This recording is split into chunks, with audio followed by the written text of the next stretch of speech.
स्थापितं येन भूतले स्वयं रूपगदामेयं ददाति स्वापदान्तिकम् वन्देऽहं श्रीगुरु श्रीयुतापदकमलं श्रीगुरून् वैष्णवांश श्रीरूपं साग्रजातं सहगण रघुनाथान्वितं तं सजीवम् साद्वैतं सावधूतं परिजनसहितं कृष्णचैतन्यदेवम् श्रीराधा कृष्णपादान् सहगण ललिता श्रीविशाखान्वितां ॐ विष्णुपादाय कृष्णप्रेष्ठाय भूतले श्रीमते भक्तिवेदान्ता स्वामिन् इति नामिने नमस्ते सारस्वती देवे गौरवाणी प्रचारिणे निर्विशेषा शून्यवादी पाश्चात्यदेशतारिणे नमो महावदन्याय कृष्णप्रेम प्रधायते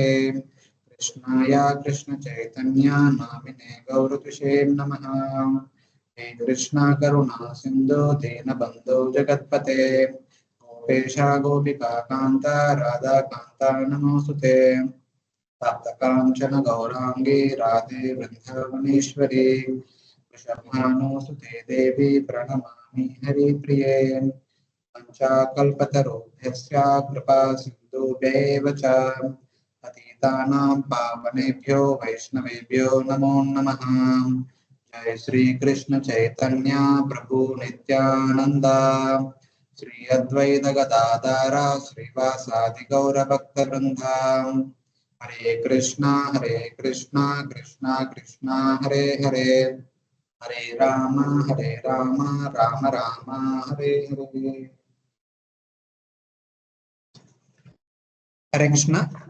So we have total 5 devotees. So they will make presentation for 20 minutes, maybe 1-2 minutes here and there, and followed by question answers 5 to 10 minutes. So request everyone to ask questions. This is the last time you can ask questions to your friends. Hare Krishna. So first we'll start with Her Grace Vajradhika Mataji, then Vinit Prabhu. In the meantime, other devotees will join us. They will continue.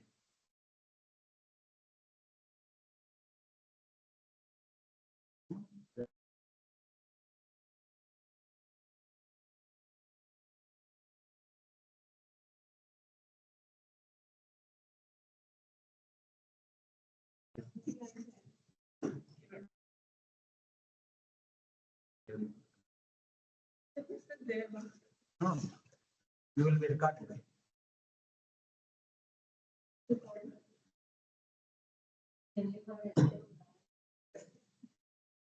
Hare Krishna. Hare Krishna. Oh yeah, now I can hear it. I couldn't Yes. hear. I thought it started already. Yeah, no, Manji, we are just adjusting. Okay. So, the topic I'm presenting today is creatures' intelligence, and this is a very profound topic as far as what I understand. Okay. You need to wish me. So this topic is very vital, especially for spiritual leadership and guidance. So before I start my presentation, I just offer, or we have already offered the prayers, but a little prayers from my side also. ज्ञानतिमिरान्धस्य ज्ञानाञ्जनशलाकया चक्षुरुन्मिलितं येन तस्मै श्रीगुरुवे नमः विष्णुपादाय कृष्णपृष्ठाय भूतले श्रीमते भक्तिवेदान्त नमस्ते सरस्वती देवी गौरवाणी प्रचारिणे निर्विशेषशून्यवादी पाश्चात्यदेशिकारिणे मुखं करोति वाचालं पङ्गुं लङ्घयते गिरिं यत्कृपातुं श्रीगुरुनितारिणे परमानन्दमाधवं श्रीचैतन्य ईश्वर जय श्री कृष्ण चैतन्य प्रभु नित्यानंद श्री अद्वैत गदाधर श्रीवास हरे कृष्ण कृष्ण कृष्ण हरे हरे हरे राम राम राम हरे Krishna. So this topic preaches intelligence. We'll be studying from the 3 prominent personalities from 5th and the 6th canto. They are, it's not going down. This, I click.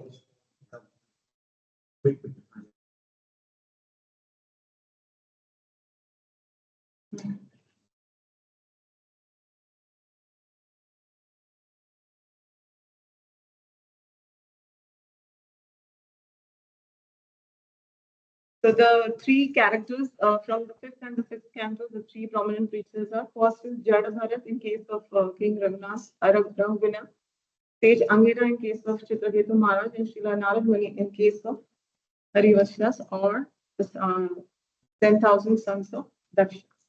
So first we'll see Jada Bharat preaching to King Raghunatha. So a little bit um, in brief, I'm just telling you, as you all know, who's Jada Bharat. Jada Bharat dear Bharat Maharaj in his previous life. And Srila Sukdev Goswami glorifies Bharat Maharaj into beautiful statements. He says that Bharat Maharaj is somebody who renounced everything in his prime years of life, his friends, his family, and his empire also. And he gives a wonderful analogy. He says that it's just like a house fly cannot follow a path of Garuda. Similarly, no kings on the planet can follow Bharat Maharaj's path. So he was such a great personality. But we all know how he took birth in a body of a deer. This was attached to deer towards the end of his life. But after giving up the body of deer, he takes birth in the family of a Brahmana. I hope you are okay with what I'm speaking, because I'm addressing the. Should I be seeing it here? Okay. Fine. So Jada takes birth in the family of a Brahmana there, and after taking birth in a Brahmana family, he completely tries to be indifferent to all the situations and all the persons around, because he doesn't want to now come under the influence of illusory energy. Okay? So he's so indifferent to every situation that to the extent that once he was caught by some dacoits and he was almost about to get killed by the dacoits, but he does not protest them. But when he meets King Rahugana, we know the story that he was carrying Rahugana's palanquin. And because he was so sensitive to the insects and the ants, so he was not walking properly, and which disturbed Rahugana. And so Rahugana tries to chastise him. So we might get a question that Jada Bharat, who did not argue or protest to anybody before, why would he answer Rahugana's criticism? So the understanding here is that he sees the potential in King Rahugana, because Rahugana was a king who was interested and inclined towards spirituality. He had faith in the word of Shastras, and also he was inclined to hear the pastimes and stories about the Lord, and also knowing about the absolute truth. Seeing his potential, Jada Bharat answers Raghunatha's queries or criticism. So I put it on the screen. You can see few things I have said. What Raghunatha, how he chastises Jada Bharat. So first he says that you appear very fatigued and tired. You are very weak, you know, and you are carrying for such a weight for a long time, and you are very old. You are not very strong enough. Now these are all sarcastic words by Rahugana. Then he says that you should be punished because I'm your master and you're not. You are very obedient, so I should be punishing you. So all these sarcasm, how Jada Bharat answers. Let's see that. So first he says to Rahugana that I'm a spirit soul and detached from the body, and the Lord which is carried by the body and the resulting fatigue does not belong to me, because I'm a spirit soul, not I'm not the body, and bodily designations do not apply to the spirit soul. Then he says everything material has a beginning and the end. So when Rahugana says that I'll be punishing you, so he says you are my master right now, but this situation, that is the master servant differentiation, is actually temporary. Things can change also, because I'm a self-realized soul. I will not be affected by your punishment, and even if I'm mad, a mad person, the punishment is of no use to me. So this is when Jada Bharat answers the questions. Sarcasm like this, Rahugana understand. So in one sense, he instigates Rahugana to speak. And then Of course, Raghuguna himself was also a very good elevated soul. So he counter answers a few things. I have not written here because it becomes voluminous. So he gives actually arguments like that why one should what is the duty of a king, which is mentioned in the Shastras, that a king is supposed to be punishing the miscreants and so on and so forth. In answers of those questions, Garbharat states something very significant. So all these points are actually mentioned on the screen. You all can read. I'm just reading a couple of them. The first thing he says that the Vedas are insufficient to understand the absolute truth, and the Vedavadis do not discuss Tattva or absolute truth. This is in the answer of when Raghuguna was actually talking about the duties of a king and other things. Then Jadavara speaks very wonderful verse about the nature of the mind, where he says that the nature of the mind is very complex and it is the cause of bondage as well as depression, as Krishna also says, Bandhuratma Smanastasya. So some words I have given here. He says first is it is Vasanatma. So a mind is always endowed with pious and sinful desires or vasanas or impressions. It is viscera parakta. That means it is always running after material sense enjoyment, and also it is guna pravaha. That means it is always influenced by modes of material nature. This is what the nature of the mind. Now he speaks a few negative things about mind, but then immediately he speaks very beautiful verse which actually glorifies the Lord. So this is what I'm understanding is that after speaking few negative things, he speaks positive. Because if somebody tells us something negative, then we have to take shelter of something positive. So then immediately he speaks about the Lord. And the beautiful qualities, I have not mentioned the verse here because it's pretty long, but just reading, the Lord is all pervading. He is the cause of creation, unrestricted controller, the original pursued by hearing, self-acknowledgement, and so many other qualities and attributes of Lord he speaks, which in one sense he's trying to pursue Raghuvana to take care of God. Now, finally, he speaks an allegorical story about a merchant entering into a forest.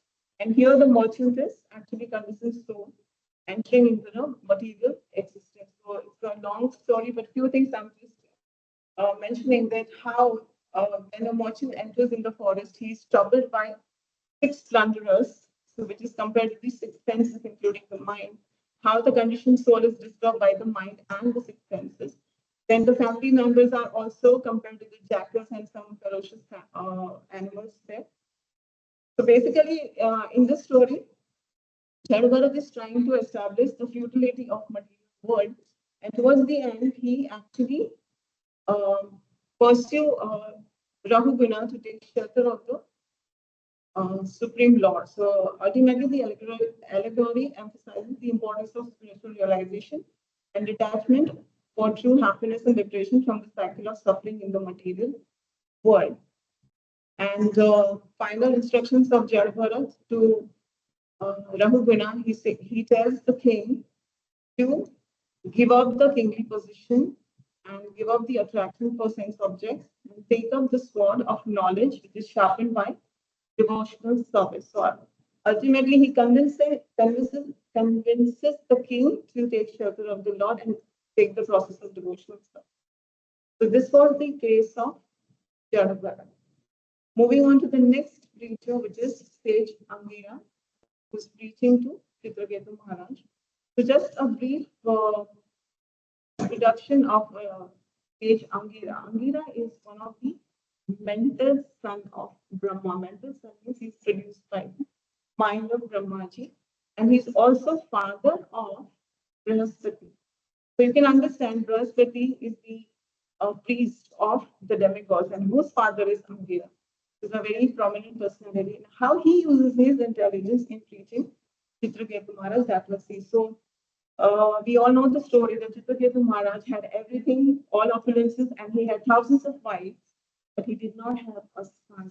And that was the cause of his anxiety.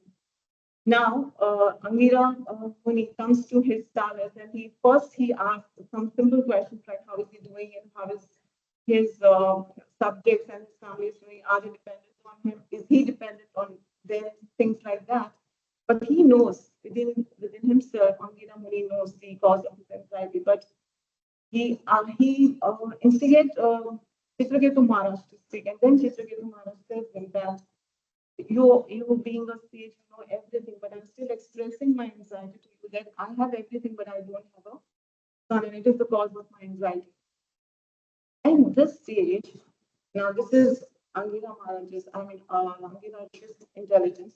At this stage, he could have easily given knowledge, transcendental knowledge, or taught detachment to Chitraketu Maharaj, but he doesn't do so. Okay? What he does instead, he performs a sacrifice and he awards the son to Chitraketu Maharaj. But indirectly, he indicates that this son will be the cause of your jubilation and also lamentation. This is what Angira Muni says to Chitraketu Maharaj. But Chitraketu Maharaj, because he was overwhelmed with the news that will be getting a son, he does not notice this indication. He feels that why Angira Rishi is saying this, because probably my son will be a king and he will have a lot of opulence, so he'll be more puffed up and I will not be able to control. But that's okay as long as I have a son. So the story goes ahead. The rest of the queens, other than the Duty who got the son, who gave birth to son, other queens become envious. They plot and they kill the son. They poison the son. Son dies. Now imagine the state of Chitraketu Maharaj. For years together, he hankered for a son. He got a son, and then now he's become absolutely morose, disappointed, disheartened. This is the time Angira Muni walks in again, and this time he brings Narada Muni along. So at this stage, Angira Muni explains or tries to tell Chitraketu Maharaj about the futility of the worldly relationship. Some of the points I have mentioned here. So mainly, first he says that the relationships in this world is all temporary. And he gives the analogy of the dream state. So whenever we see a dream, that dream state remains only when we are dreaming. It is not that before we go to sleep, it doesn't stay when we wake up from sleep. Similarly, any relationship in this world are from birth to death. They have no connection before we took the birth and we will after we leave this body. So this is what Angira Muni explains to the King Chitraketu. And other things he says that just like living entities come together and are separated with the force of time, just like sand particles, also they separate with the wind. The Lord creates, maintains, and destroys all beings by other beings who are created by Him. Then the parents can produce the body but not the soul. Designations of this word are imaginary, advanced devotees do not lament over material loss or gain. The mind is the cause of action. The body is the source of all miseries. All these teachings are given by Angira Muni to Chitraketu Maharaj. Now, Narad Muni actually, what does he do? He revives the sun. He brings back the sun. Harsha comes to life. But then he speaks profound philosophy. So what does he speak? The child speaks to his father because they are Narad Muni tells him that look, your parents are lamenting. So here we have to understand very clearly that this is the Narad Muni himself being in the body of the child and speaking. It's not the child who's speaking. The intelligence of the rishis here. Now the child is asking, informing the parents that no one is permanently related in this particular world. So he says that, who are my parents? In my previous life, there were some other parents, and in my next life, I will have a different set of parents. So I'm not connected to you anymore. And the soul is treated like a commodity passing from one life to another. Relationship introduces possessiveness, but both the relationship as well as the possession are temporary. Relationship is only with the body, but the jiva has no material identity and it is eternal. A living entity must take shelter of the lotus feet of the Lord, who is eternal, imperishable, who is beyond the modes and realities, and it is impartial. So this is the teaching by Harsha Shoka to his parents. So actually it is rishis who are speaking. Now the last preacher. So till now I hope you have understood the preaching of these two personalities. So now finally we are talking about Narad Muni. So I have not written anything about Narad Muni because Narad Muni does not require any introduction. So I'm just telling the story here in brief that we all know Daksha under the influence of Maya. Also because of the order of his father Brahmaji, he produces 10,000 sons, and to increase the population, he sends the sons to Narayan Saras, right? Narayan Saras, to perform austerities and practice uh, and come back and practice Grihastha Ashram to increase the progeny. Now, these sons, the word used for these sons are they are Dharmashila. They are themselves are very elevated souls, and their activities like that of Paramhamsas. They are already kind of self-realized souls only. When they are performing, and also it is mentioned that they were purified by bathing in the Narayan lake, Saras. Yeah. So when Narad Muni comes in and when he sees these 10,000 sons performing austerities with the desire to go back to Grihastha Ashram and increasing the progeny, he feels why should these people take a long route? Of course, I mean, if they are so elevated, then they should be practicing devotional service directly rather than entering into Grihastha Ashram and then perfect their lives. So he starts preaching all the sons.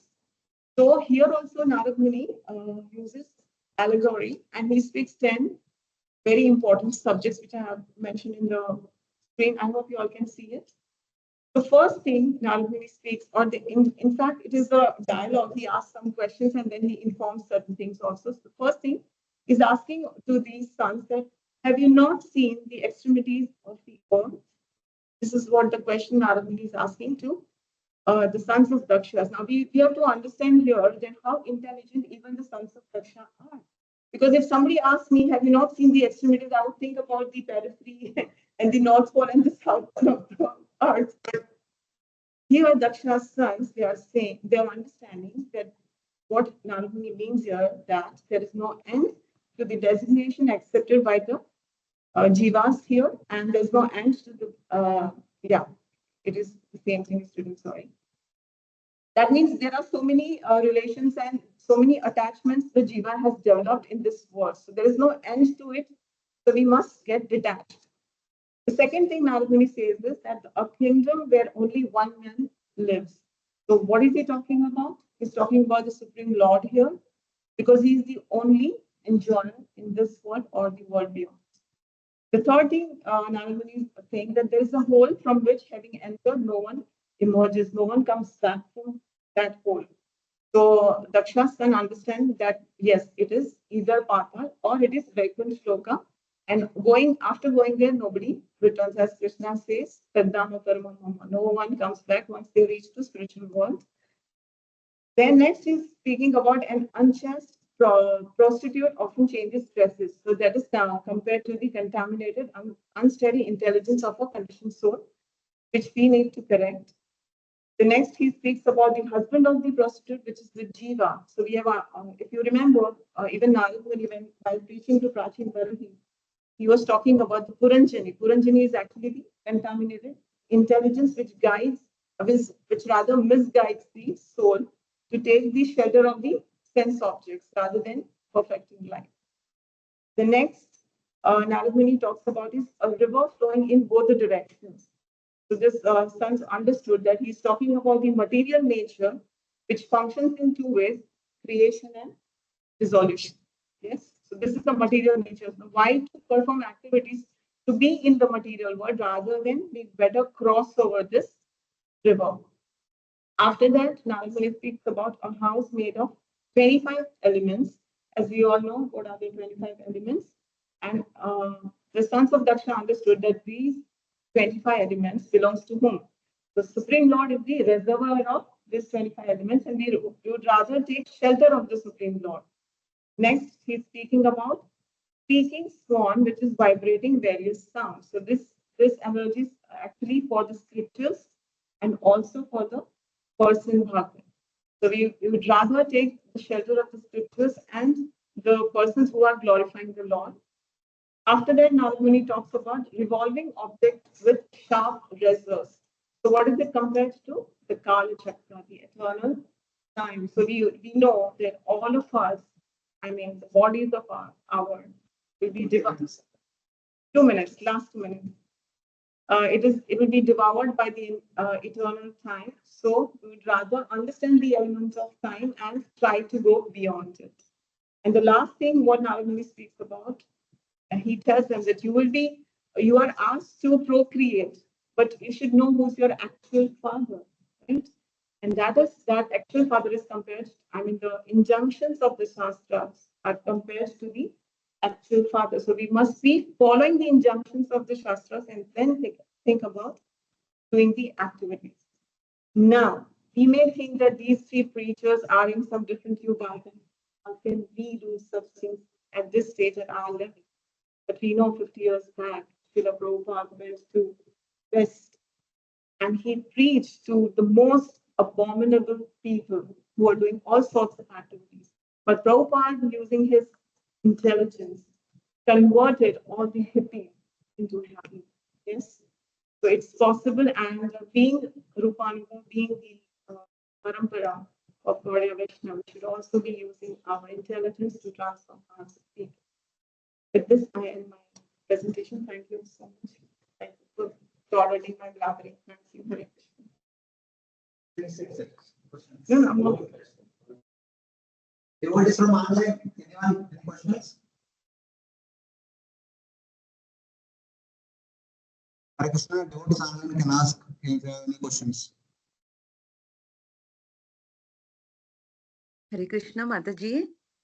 Yes, yes, Madhuri. Hare Krishna. Namaskar. Nandut Pranam. I'm not asking you as a test or something. It's just that I just wanted to clarify this one point. Yes. If one goes to Patal Lok, also one doesn't return. Yeah, so that's what mentioned in the verse also, and I also had the same question, but I just remember one teaching of one of our teacher that he said that those who are residing in Patal Loka, they also are in their world in one sense that they don't want to come back. They're happy being there. So mostly the demons, they go there. But they don't want to come back because they don't want to serve the Lord. They don't want to perform devotional service. So they're happy being there. So in one of the Bhagavad Gita verse also it is mentioned that Krishna awards them that also. If you want to be, I mean not you as such, but the demons if they want to be in Patal Loka, they can be so. And those who want to elevate themselves to the spiritual world, they can do so. Okay. I hope this Okay. answers the question. Yes, Mataji. Thank you. And there's one more thing I wanted to ask you. Yes. This Vedvadis also do not discuss tattva or absolute truth. So these Vedvadis are those people who study the Vedas. No? So basically it is, this is what my understanding is that mainly those who discuss about the Vedas, they talk more about the rituals aspect of the spirituality, I would say. Not much of talked about taking shelter of the Lord or devotional service. This is what the Vedas discuss more. I mean the four Purusha, the Vedas discuss. Okay. I hope you know Dharma, Artha, Kama, Moksha. But Yes. Dharma, Pancham Purusha, Pancham Purusha, which is to take shelter of the Lord and practice devotional service and go back to God. That is not much discussed about Vedas. That's what we understand. Okay. They are jnanis, no? Or Ashtanga. Yeah, Karmis also, Jnanis also, Ashtanga Yogis also. Yeah. Okay. So, okay. Okay. Thank you. Okay, Mansi, thanks so much. Hare Yes.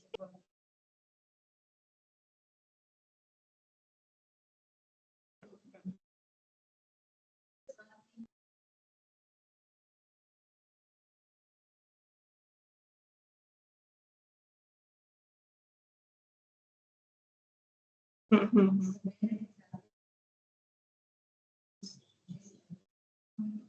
Yes, of course, of course.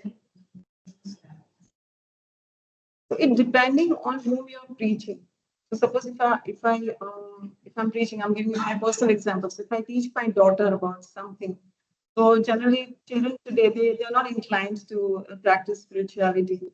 So we give them some examples and some kind of, you know, personal things also, personal examples also, where they can practice seeing us. So probably while preaching children, because for us to come up with such stories is difficult. These are preachers from previous yugas, but yeah, you can use, like when you are a teacher yourself. So when you are teaching for the Bhagavad Gita or Bhakti scriptures to anybody, you probably use that.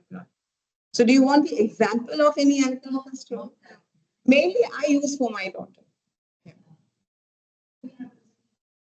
Level of the preacher, yes. I mean, preach our level also, and the person who's taken. That's what Narad Muni did. Doesn't help only. Yeah. Yeah. Yeah. That's what Angira Rishi did, right? Chitraketu Maharaj didn't initially say anything. When his mind became fertile to take the instructions he gave. So I think that's what my understanding is. I don't know whether I answered my question. It is somebody of your what was the technique in the drama? Why that technique only? Why the technique? Why the future? That only that technique. What technique? Why only that technique? Briefly, not 2 hours. So what I understand is Hare Krishna. Hare Krishna. Sorry. Hare Krishna, Mata. Jesus, sorry to interrupt. No. Can you repeat the question, because I can't hear the questions that have been asked. Okay, the Bhaveshwar Prabhu is asking, I mean, he's asking me to summarize that a preacher, what technique did he use for a particular person here in this 3 cases? Preacher. Okay. Okay. My understanding is the technique was the allegorical story was used. One minute. Okay. I don't think I will be able to answer this. Because be specific, it means probably I'm not understanding. There was a king. Hmm. There was a simple Sadhu person. Hmm. The king thought he was a Sadhu person. Hmm. And he spoke intellectually. Hmm. He spoke in a sarcastic way, saying that no, you are very old, you seem to be dead, you seem to be high. But he did not speak directly. Hmm. He spoke everything directly. So in order to make him understand, speaker also spoke indirectly. In one sense, he was identifying himself to the king. So I am the king, I have the authority, everyone should listen to me. Hmm. So that is the word used in the release. Practical word. Conventional word. Conventional. Yes. The king is speaking in terms of the conventional word. But the spiritual attacks, there is no conventional word. Conventional. Conventional word is not usual. Hmm. It talks about the spiritual. Spiritual. Yeah. So, he spoke in opposite way. The preacher was speaking opposite. Because in the preacher, he would speak opposite way. Yes. The other person cannot speak like that. No. The other person who will tell you that, hey, you are very strong, trying to come to get this balance. Yeah. He would speak directly. But second king was attached to the son. Yes. Whatever the third person speaks, the king will not be convinced. Yes. But when the son spoke, they were convinced. And what was the example that son used to remember in the revelation? That man can really identify with. That was the example. And Maratha also can identify with. That example can very much fit into the king. I recollect. I read, but As long as the money is in your hand, it is yours. When you give the money to somebody else, somebody else. Yes. things always deal with the power and money. Yes.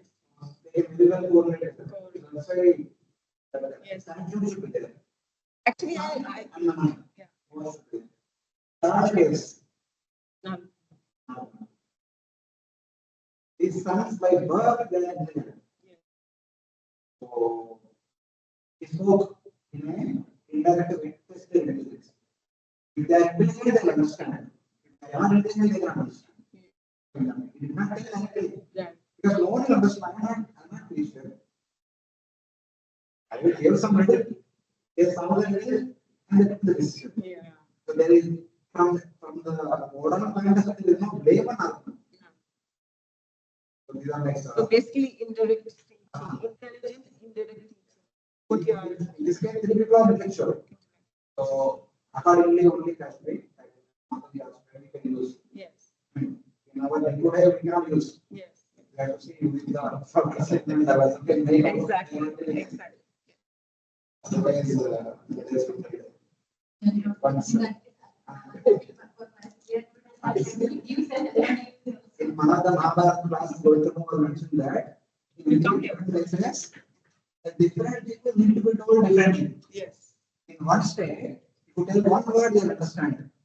Another state, if you tell half sentence, they understand what you are going to say.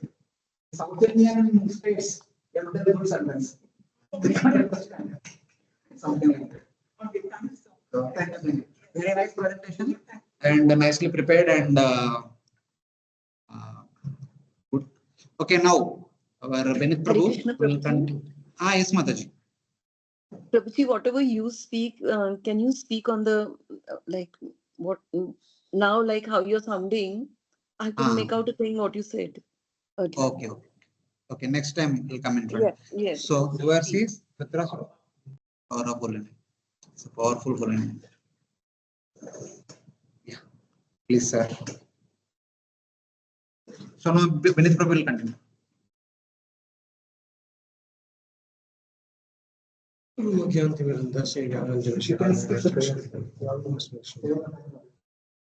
So my topic of presentation is power of the holy name with reference to Ajamila's episode and other chapters. In the beginning of the Bhagavatam, we hear the sages that Naimisharanya glorify Lord Krishna and his holy names. Apanna samsrutim gauram yanna vivasho vranat tata sadhyo vivuchyate yad viveti swayam bhayam. Living beings who are entangled in the complicated meshes of birth and death can be freed immediately by even unconsciously chanting the holy name of Krishna, which is feared by fear personified. 1114. In this example, we hear from Bhagavatam, Canto 5 and 6. At the end of Canto 5, Parikshit Maharaj hears about the different. Prabhuji, I minimize this. Okay. He hears about all the different types of hell from Shukadeva Goswami. Hearing about the suffering of men falling into hell, Parikshit Maharaj becomes compassionate on them and inquires from Shukadeva Goswami about how they can be saved from such hellish conditions.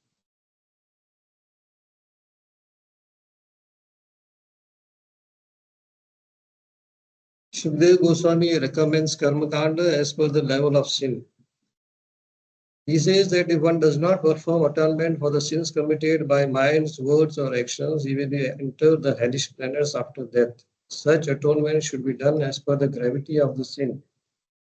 Parikshit Maharaj considers this and rejects that because such an atonement does not work because a person, even after hearing that sinful acts lead to hell, helplessly commits sins again after atonement. He considers such atonement just like an elephant bathing who throws dust on himself and again gets dirty.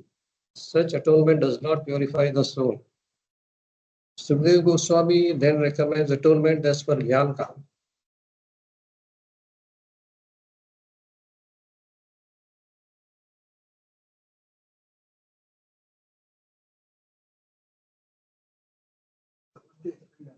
I have to read it. Krishna. He says that atonement, Gnana atonement is enlightenment in perfect knowledge because Karmakand cannot remove ignorance, which is the seed of sin.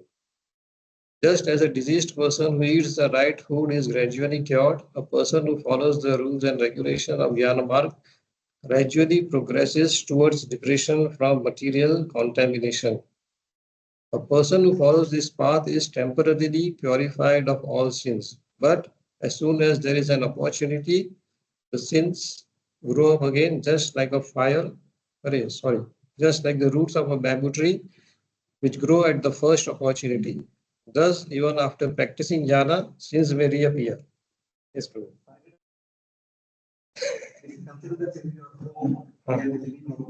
and we three are guests came to your home. And you just want to, whatever the body express as well, you just want to speak to us. Speak like that. Yes, bro. Sukdev Goswami then recommends pure bhakti. Pure bhakti. Speak to us. Pure bhakti as the only atonement for all the persons, because such unalloyed pure bhakti completely destroys all the sins. Then he further explains that only a rare person who has adopted pure devotional service unto Krishna can uproot the weeds of sinful actions with no possibility that they will revive, just as the sun can immediately dissipate the fog.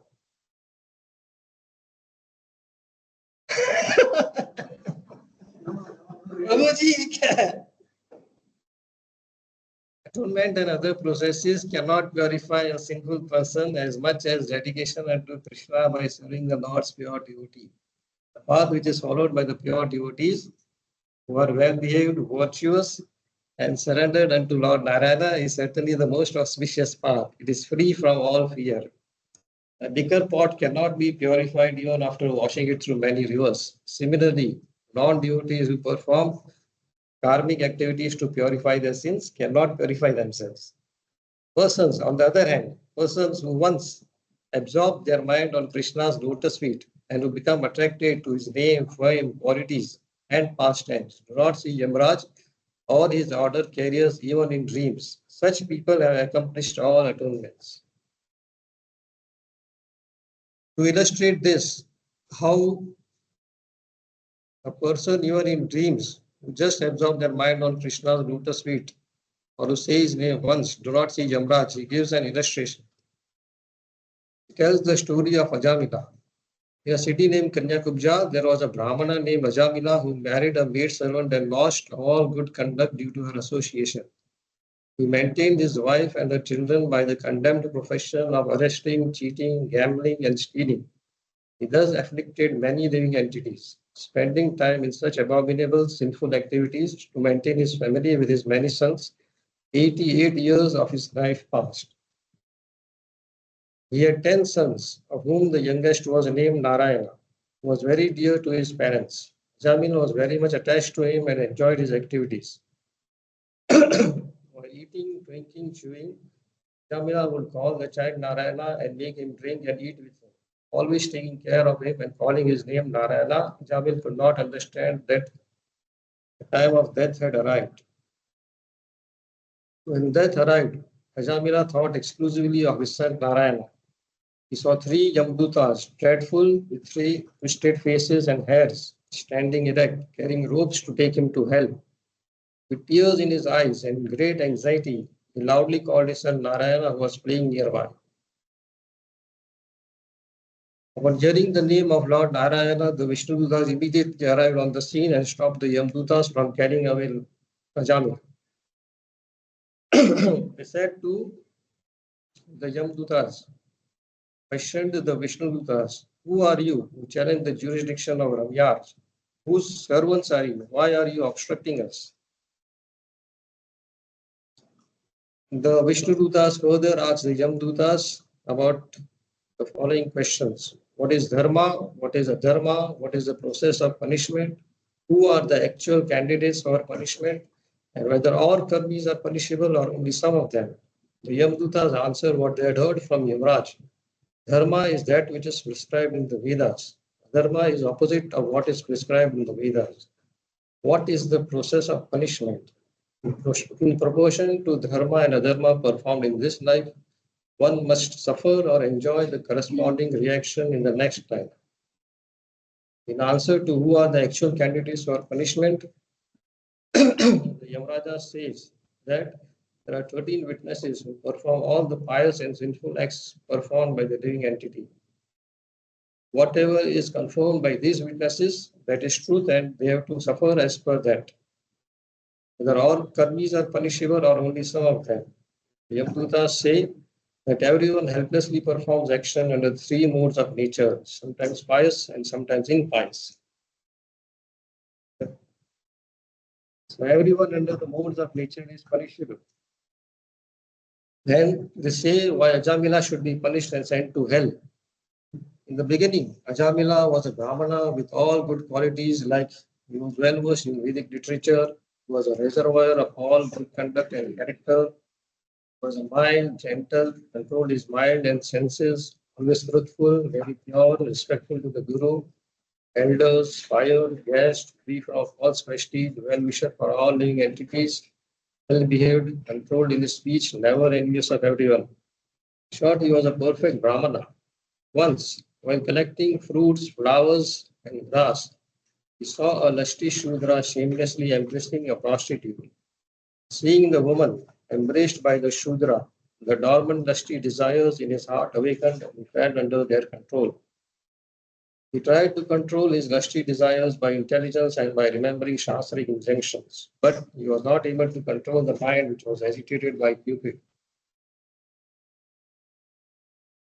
On seeing the lust arising from seeing her, he always meditated on her and abandoned all the regulative principles of a Brahmana. To satisfy the woman with material presentations, Ajamil spent all the money inherited from his father. He engaged in sinful acts and gave up his young wife who came from a respectable Brahmana family. He earned money by improper means and used it to maintain the woman's sons and daughter. Thus, he was bereft of all intelligence. Transgressing the scriptures, acting irresponsibly, condemned for his behavior, leading a sinful life, and being impure because of eating the woman's remnants, he passed a long life.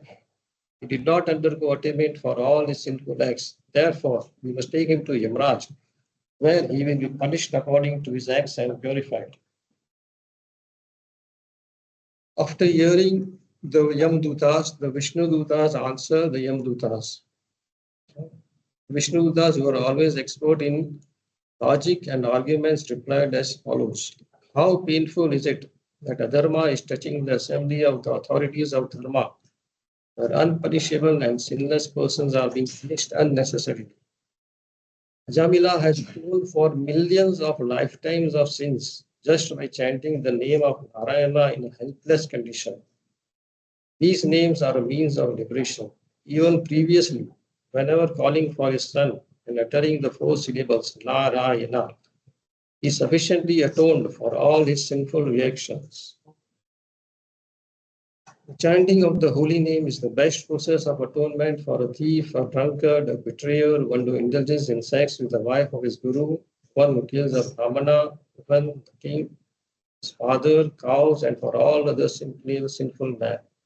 Simply by chanting the name of Lord Vishnu, such sinful persons attract the attention of the Supreme Lord, who therefore considers, because this man has chanted my holy name, my duty is to give him all protection.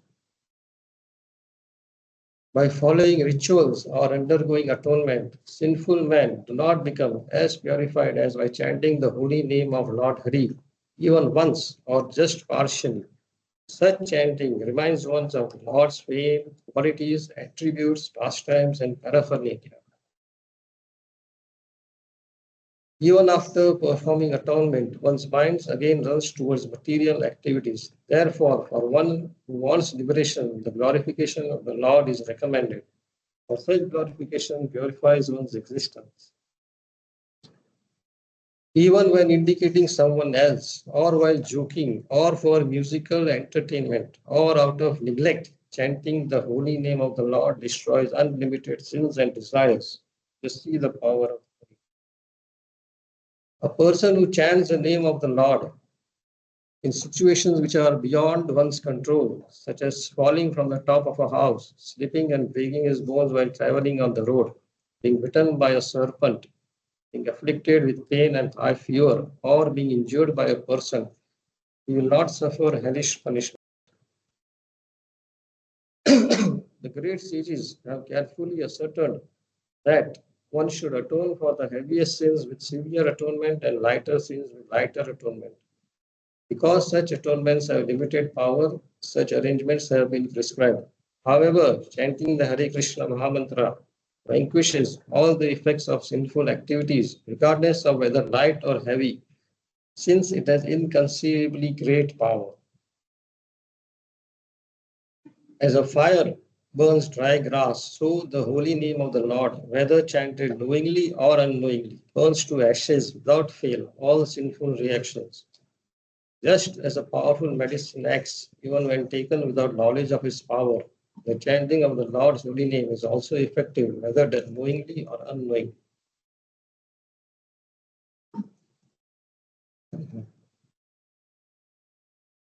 After hearing the Vishnu Dutas, the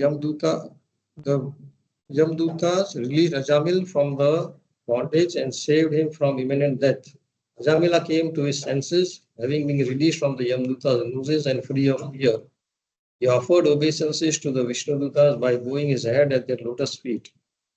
Having heard the glorification of the name, fame, qualities, and pastimes of the Lord, Ajamila became filled with devotion, and on remembering his sinful actions, he began to repent.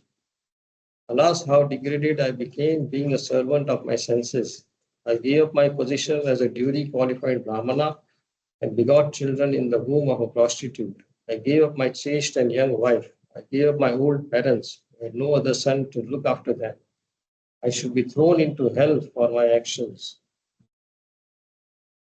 I must have performed some previous spiritual activities. Otherwise, how could I see those exalted personalities? Otherwise, how could I, a most sinful, unclean keeper of a prostitute, have gotten an opportunity to chant the holy name of Vaikuntapati when I was about to die? What am I, a cheater, sinner, and shameless killer of Brahminical culture, in comparison to the all auspicious chanting of the holy name of Lord Narayana? Having gotten this opportunity, I will completely control my mind, life, and senses and will strive so that I do not again drown myself in deep darkness and ignorance. He performed Bhakti Yoga in Haridwar, where he took shelter at a Vishnu temple, controlled his senses, and applied his mind on the service of the Lord. When his intelligence and mind were fixed upon the form of the Lord, once again saw the Vishnu Dutas and offered obeisances to them. On seeing them, he gave up his material body and regained his original spiritual form. Accompanied by the Vishnu Dutas, he boarded the aeroplane made of gold and went directly to the abode of Lord Vishnu. Sukhdev Goswami, after saying all this, glorifies the holy name. Just see, the Ajamila, a sinful person was served by the holy name. He who gave up all religious principles became the husband of a maidservant. He who had degraded himself by condemned actions. He was destined to be thrown into hell. He who had broken all his vows. Yet he was immediately rescued by merely a glimpse of the chanting of the holy name of Narayan. Therefore, for one who desires liberation, there is no better way than chanting about the Lord. By chanting, the mind does not again become attached to material actions. By other processes, the mind again becomes contaminated by rajas and tamas. In suffering at the time of death, Ajamila chanted the holy name of the Lord. Although the chanting was directed toward his son, he nevertheless returned home back to Godhead. Therefore, if one faithfully and inoffensively chants, where is the doubt that he will return back to Godhead? After this conversation, the Yamdutas went. Yes. Oh, yeah. Your 7 or 8. What was your Power of the Holy. where is the power of the Holy Name? So I have पहले सुना that is the power of the Holy It Name. appeared as if you are reading the summary of the first three chapters of the second. Yes, That is not required. that is the power of the Holy Name that a sinful person like Ajamila was saved from going to hell. That is okay, but you don't have to. This is the example. This is the illustration that Ajamila, such a sinful person, This is not your past instrument again. this is the power So of the forget Holy it. Name. Yes. Forget all this. No help. In very few sentences. What is the power of the Holy Name? Power of the Holy Name rescues one from sinful, from going to sin, and it gets one back to God. Right? That is the power of the Holy Name. Why and how? That is the power of the Holy Why- Name. By chanting it once, one does not go to hell. Because it is the Lord's power. The Lord says that this is my person. He should not take him to hell. Because the Lord is most merciful. Because the Lord is most merciful. He only considers who has approached him. He does not say who has consulted him.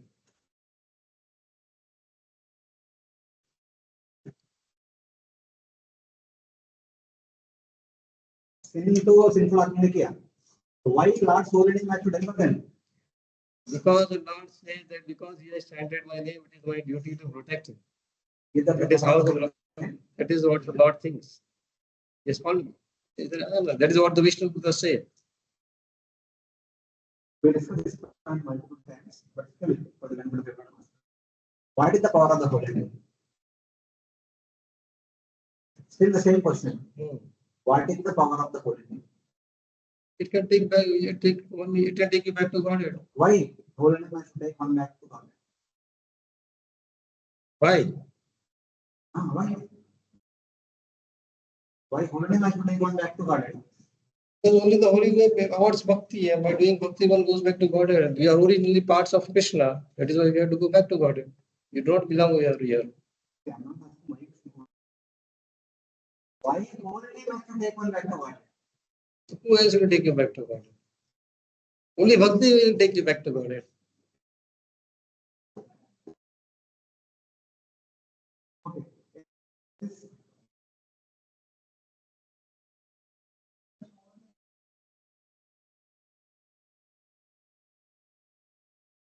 Okay. And of course, we even every class that is there, we always tell to everyone that holy name has the power to take one back to God. The holy name is the only thing in God. Holy name is the only thing that is Yoga Dharma. All these things are there.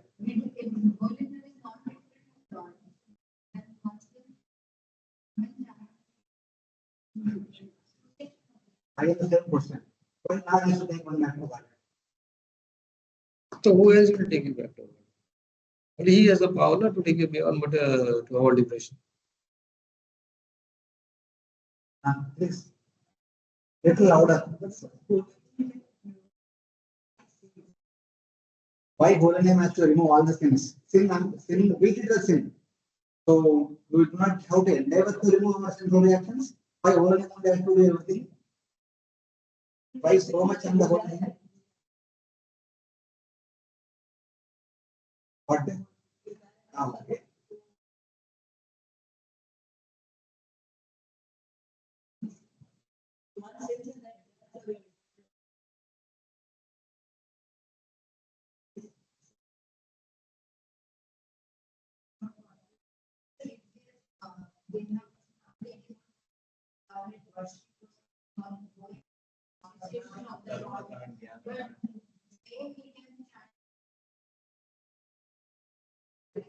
I am not doubting the power of the holy name. That is fine. My question is different. Why holy name has to take one back to God? Why holy name has to purify one? It is a manifestation of the Lord's mercy. That is Lord's mercy. obviously. Why Lord's mercy has to purify one? Because he knows that we are all conditioned souls. If he will not give mercy, then who will bestow mercy?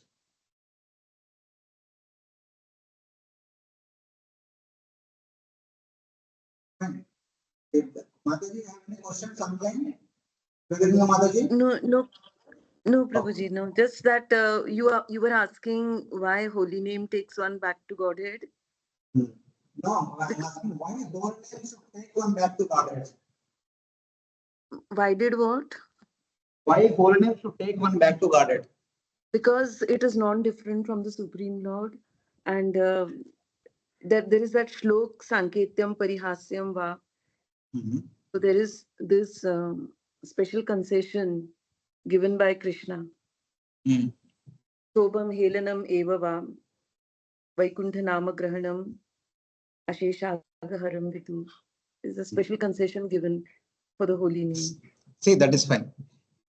This entire section has been introduced in the Bhagavatam because Parikshit Maharaj asked a question. How these sinful people can be delivered from the intolerable pain that they are going through, going in the hell. But holy name is not meant to deliver one from hellish condition. Holy name is meant to avoid Krishna Prema. And holy name should be chanted only for getting Krishna Prema, not for anything else, even not for going back to Godhead. That's why it's not the holy name's responsibility to purify us, to deliver us from going to hell, or to take us back to Godhead. The holy name is not meant for that. If we use I'm sorry to this example. Okay, if you use this mobile as a paperweight, this is not the purpose for which the mobile has been designed, and it is costing about some based on that 10,000, 20,000, whatever it is. You are using a 20,000 object for paperweight. It is actually an insult to holy name.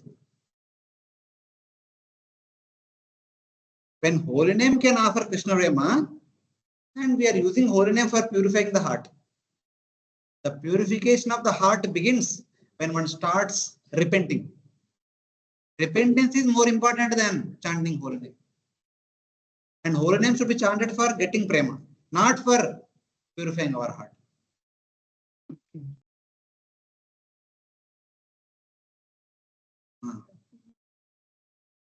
If holy name can offer Krishna prema, can't it offer you the small benefits? Like that. That should be the overall understanding.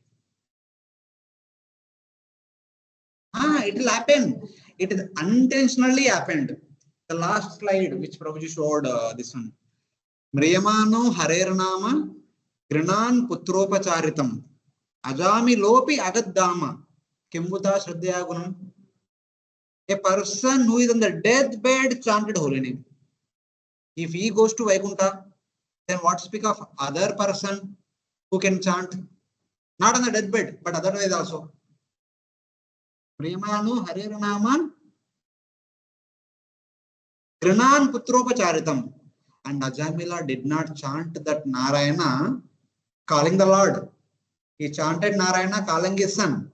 If somebody can chant Lord's name calling one's own friends and relatives, still they can attain the benefit. If one chants the Lord's name indicating to Supreme Lord only, what kind of benefit one can attain? If a personality like Ajamila, who was a perfect Brahmana, became a completely opposite, a great simple person, if he can go to Vaikuntha, why not ordinary person can go? It's like that. So these are like, fourth condition. If he is chanting Lord's holy name at the time of death, then what to speak of if somebody chant the holy name throughout one's life? And Ajamila does not know that he is chanting holy name. He does not have any belief, any hope, any faith on the holy name. In the sense, he is indifferent to holy name, unknowingly chanted. If somebody chants with knowing, with knowledge, with faith, with surrender, then what kind of benefit can come? What kind of benefit can come? Krishna Prema can come. If Krishna Prema can come, then what about other things? And why holy name should not deliver us from sinful activity, actions and all? Because we should take the responsibility. We should not throw it onto holy name. That is not appropriate. When we repent, when we should take the responsibility, then other things will be taken care. So it becomes namaparad, it becomes like prayachita, atonement activity. So in that way, of course, we can say that holy name purifies us, but that should not be the main point our conveying. Then people think that initial days boys were told, chant Hare Krishna mantra, your mind becomes stable, you will be able to focus in your studies. But that should not be always. Okay, day one, just to inspire them, that is okay.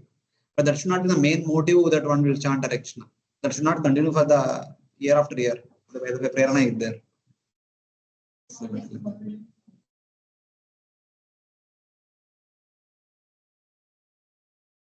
Indicating to sun.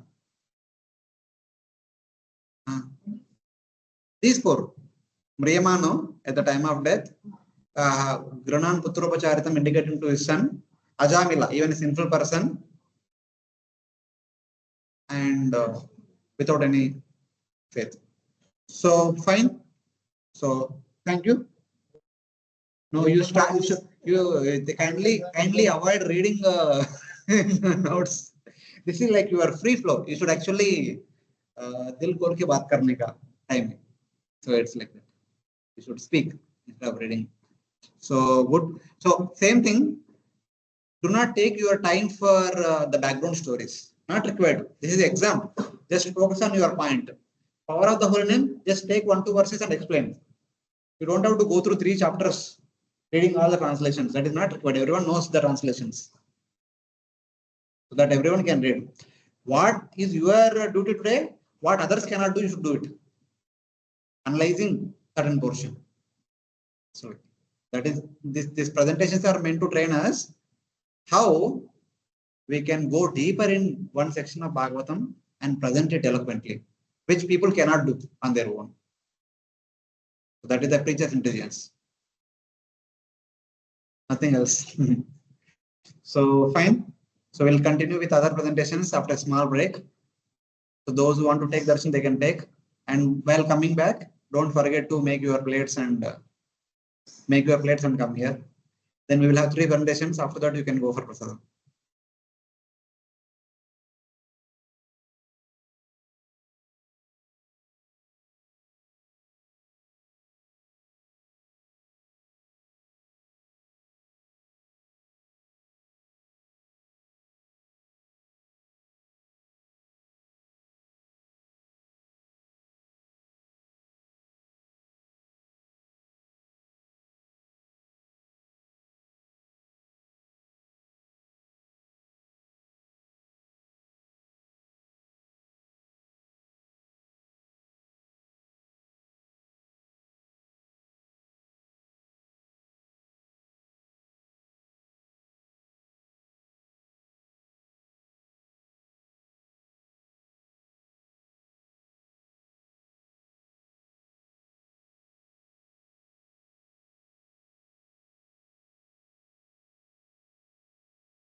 You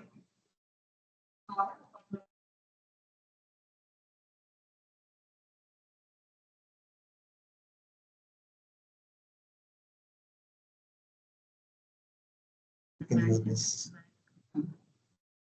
Back.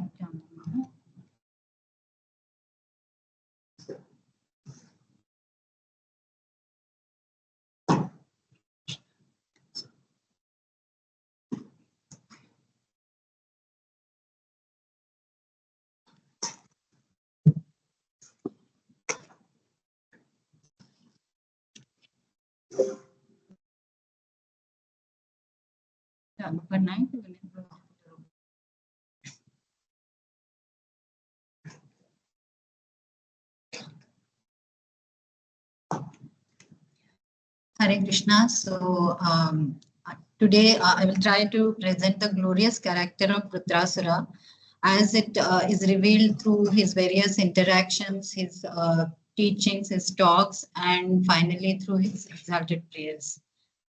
So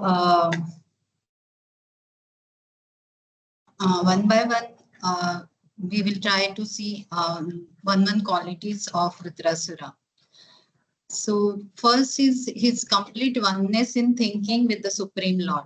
Like when on the battlefield, he was saying that Asura soldiers were losing their courage and they were trying to, flee from the battlefield. He was trying to explain them the two types of death.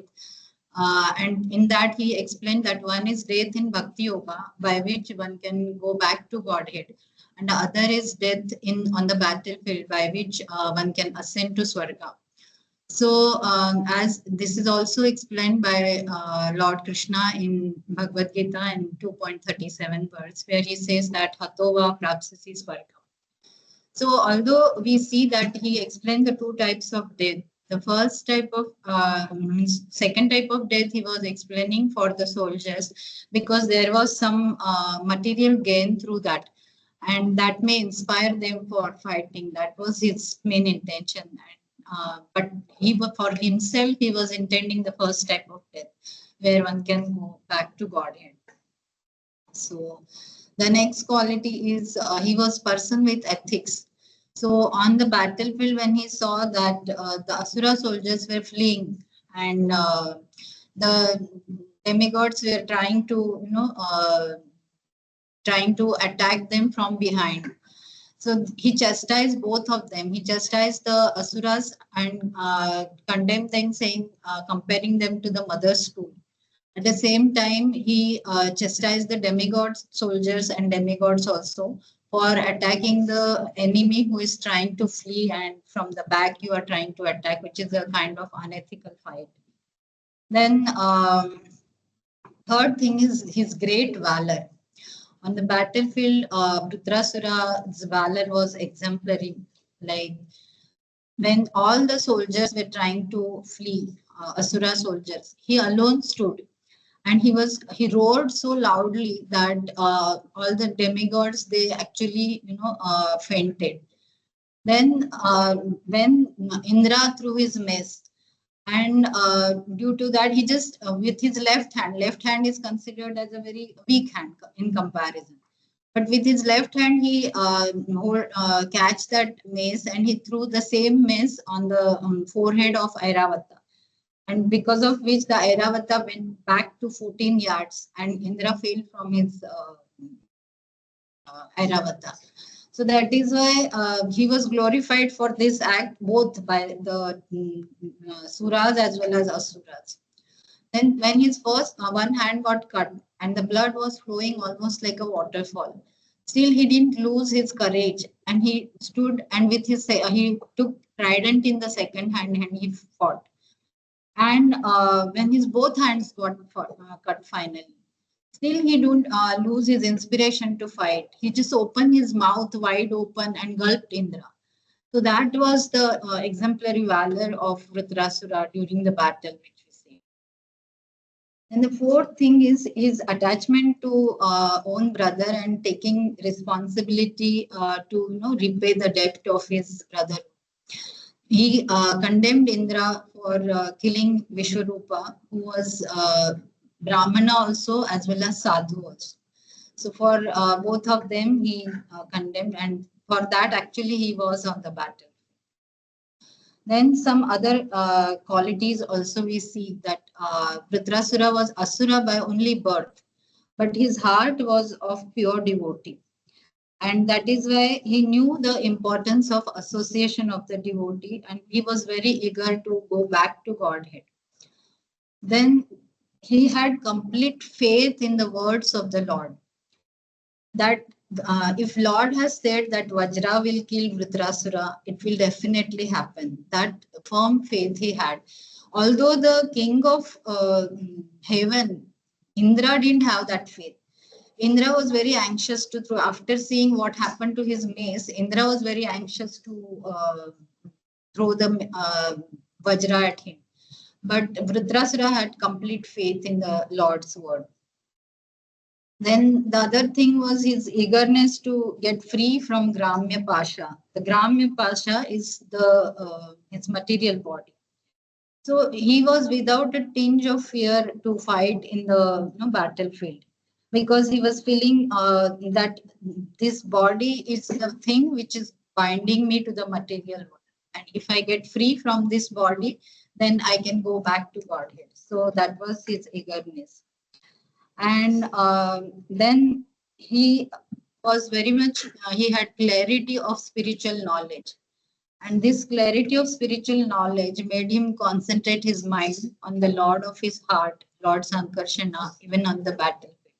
Because just to read it is easy, but someone meditates in the solitary place, that is an easy meditation. But someone on the battlefield, when the enemies are trying to attack you and the weapons are coming to kill you, and there is so much noise and fear and so many things, amidst that, if one can concentrate his mind on the Lord, that's the great thing, and which he did on the battlefield. So when he was seeing that after he was trying all his means to instigate Indra to throw Vajra at him, but still Indra was not doing. So he was feeling, oh, what can I say to this anxious Indra? He's just his thinking is materialistic and he's not ready to throw the weapon only, even if he has. So how can I go to back to Godhead if Indra will not throw the weapon? That was his anxiety. So in that anxiety, then he thinks that it is better that I will offer prayers to the Lord of my heart. He will definitely hear. Indra may not listen, but the Lord will definitely listen. That is why he starts offering his prayers. So in his first prayer, he says that Aham Hare Tava Padaika Dasanudaso Bhavitasmi Bhuvyaha Manaha Smaretar Supater Gunanste Grunitava Karma Karotu Kayaha. So Rudrasura here actually expresses his eagerness, that he pleads the Lord that, oh Lord, I'm getting tormented. Why there is such a delay? Why you are not taking me back? So then Lord may explain that don't worry, very soon I will take you back. All this what Lord says, this we should understand. This is a Leela Spurti of Vishnu Chakravarti Thakur Pad. It is not the actual conversation with the Lord. So the Lord may say that, yes, I will take you back, but first you ask for the book and I will give you some. So he expresses clearly that I just want to engage the three properties of mind in your service. What are those three properties? Mind, body, and words. So he says, I will use my body to massage your lotus feet, O Lord. I will fan you and I will give you betterment. And I will use my mind to remember the Lord's Asupati. And I will use my words to sing and glorify the Lord. So here he specifically uses two words in this verse for the Lord. He addresses Lord by saying Hari and Asupati. So why? Because Hari means one who takes away. The Lord who takes away the suffering, Lord who takes away the mind and sight of the devotee. In this means that mind and sight means Lord attracts the mind and chura lete hai in the mind like that. So that is the thing. And the Asupati literally means the Lord of life years. So he's addressing the Lord by those things.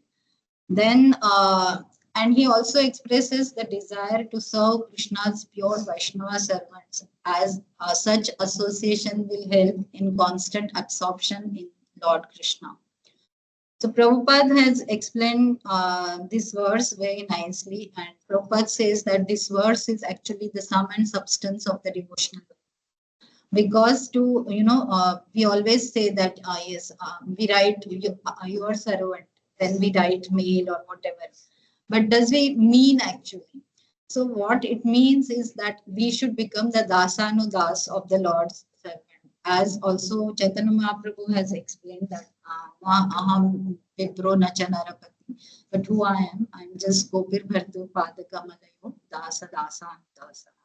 So that is our actual position in devotional life.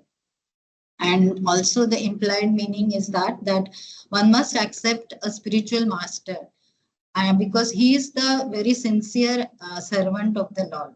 So under his guidance, we should engage in the service of the Lord and engage our three properties, mind, body, and words, in service of the Lord.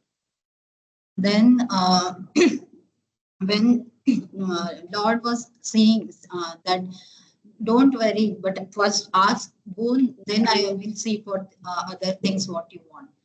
And I can give you Swarga or whatever, I can give you liberation. But then Vritrasura emphatically refused, no, I don't want anything of this.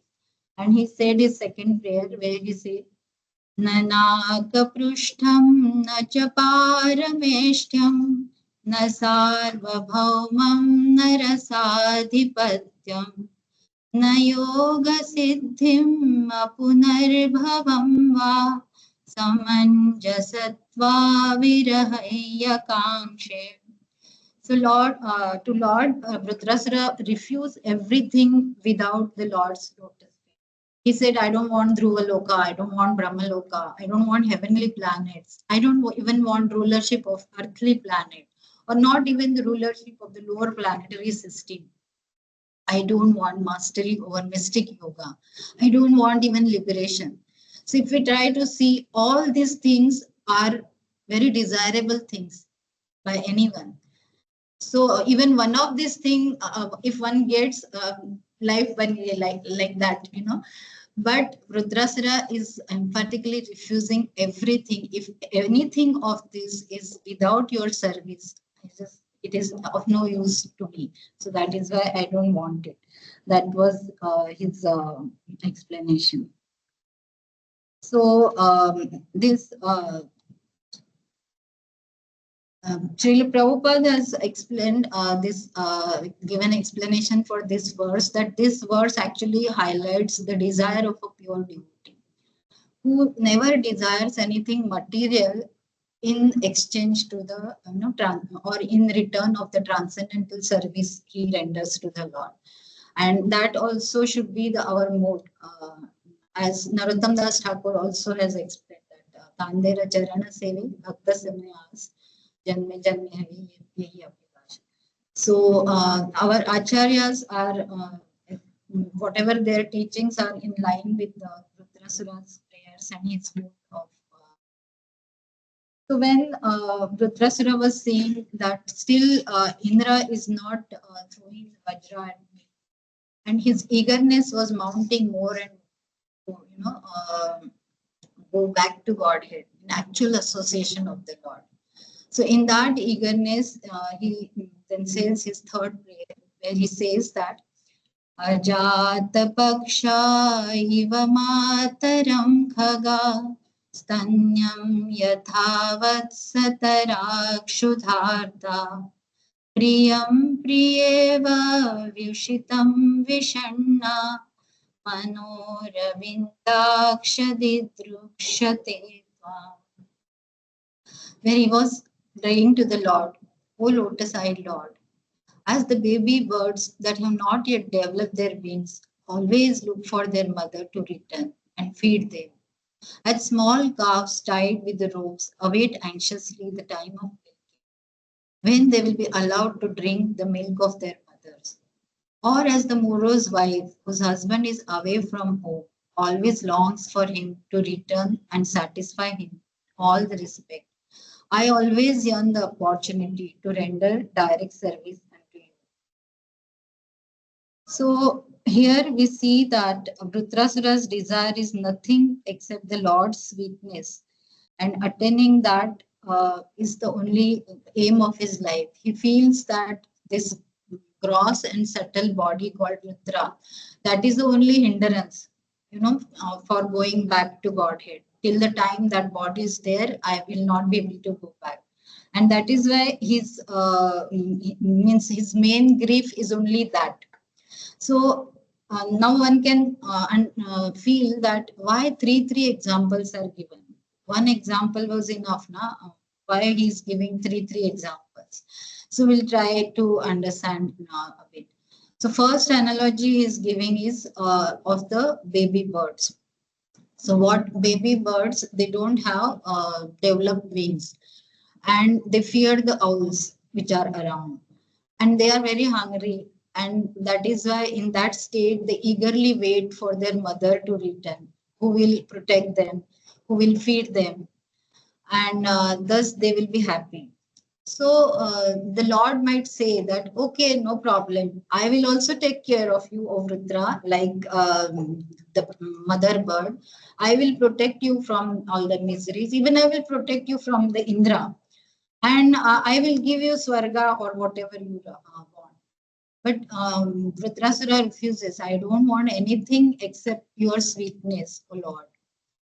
And Vritrasura is not satisfied with this example because he feels that birds are only wanting their protection and they want to get served by the mother. But they are not actually doing anything actively to meet the mother or something like that.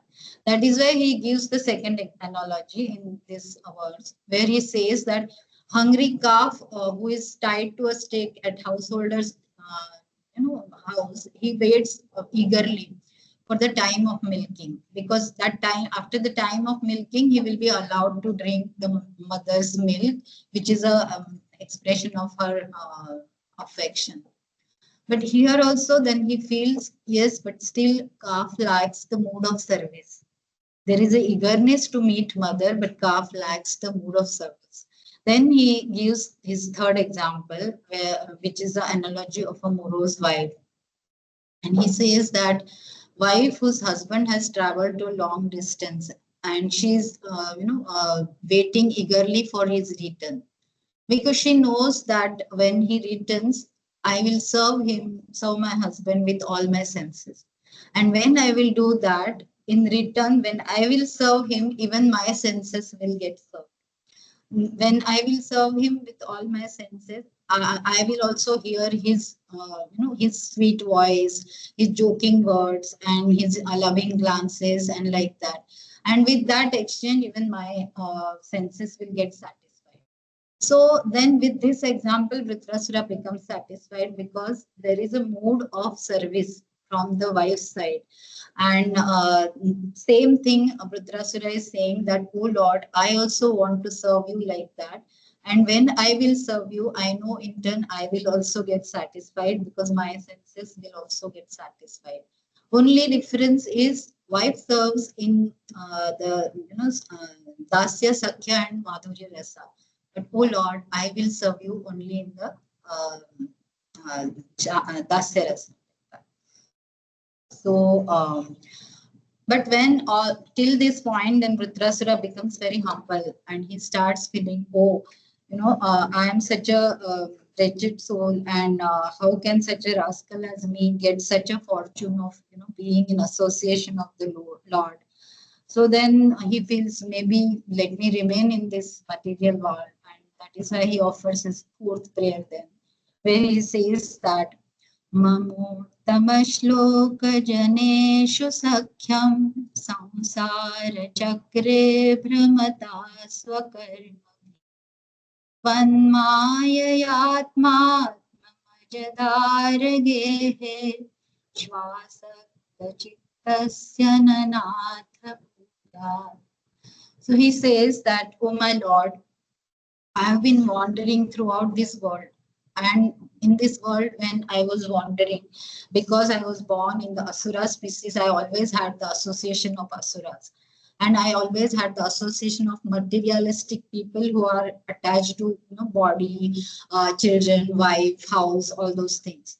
So now at least I don't want to get attached to all these things, and I want to associate with your devotees, because that is my only hope. If I associate with the devotees, then I will be able to absorb my consciousness more in your glories and your qualities like that. So when we see all these qualities and valor and all these prayers of Rudrasura, what ultimately we come to conclusion? What are the takeaway points for us as a sadhakas? What I felt is, first of all, devotion to the Supreme Lord is not dependent on any of the external criteria of caste, creed, varna, ashrama, or species, anything like that. Second thing is, prayers of Rudrasura reveal the heart of a pure devotee, which desires only the association of sincere devotees, because such association nourishes the mood of service and it gives the opportunities for it. That is why it is very prime importance to have association of sincere devotees. The third thing is, one should, as we saw in Rudrasura's example, that one should always yearn for the personal association of the Lord to get drenched in his sweetness.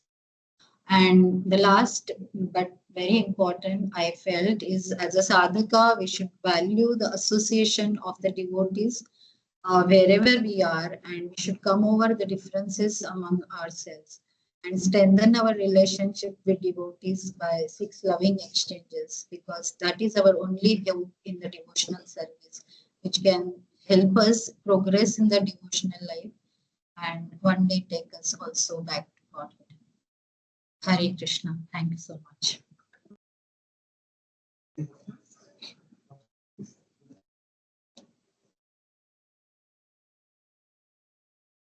Mataji, any questions?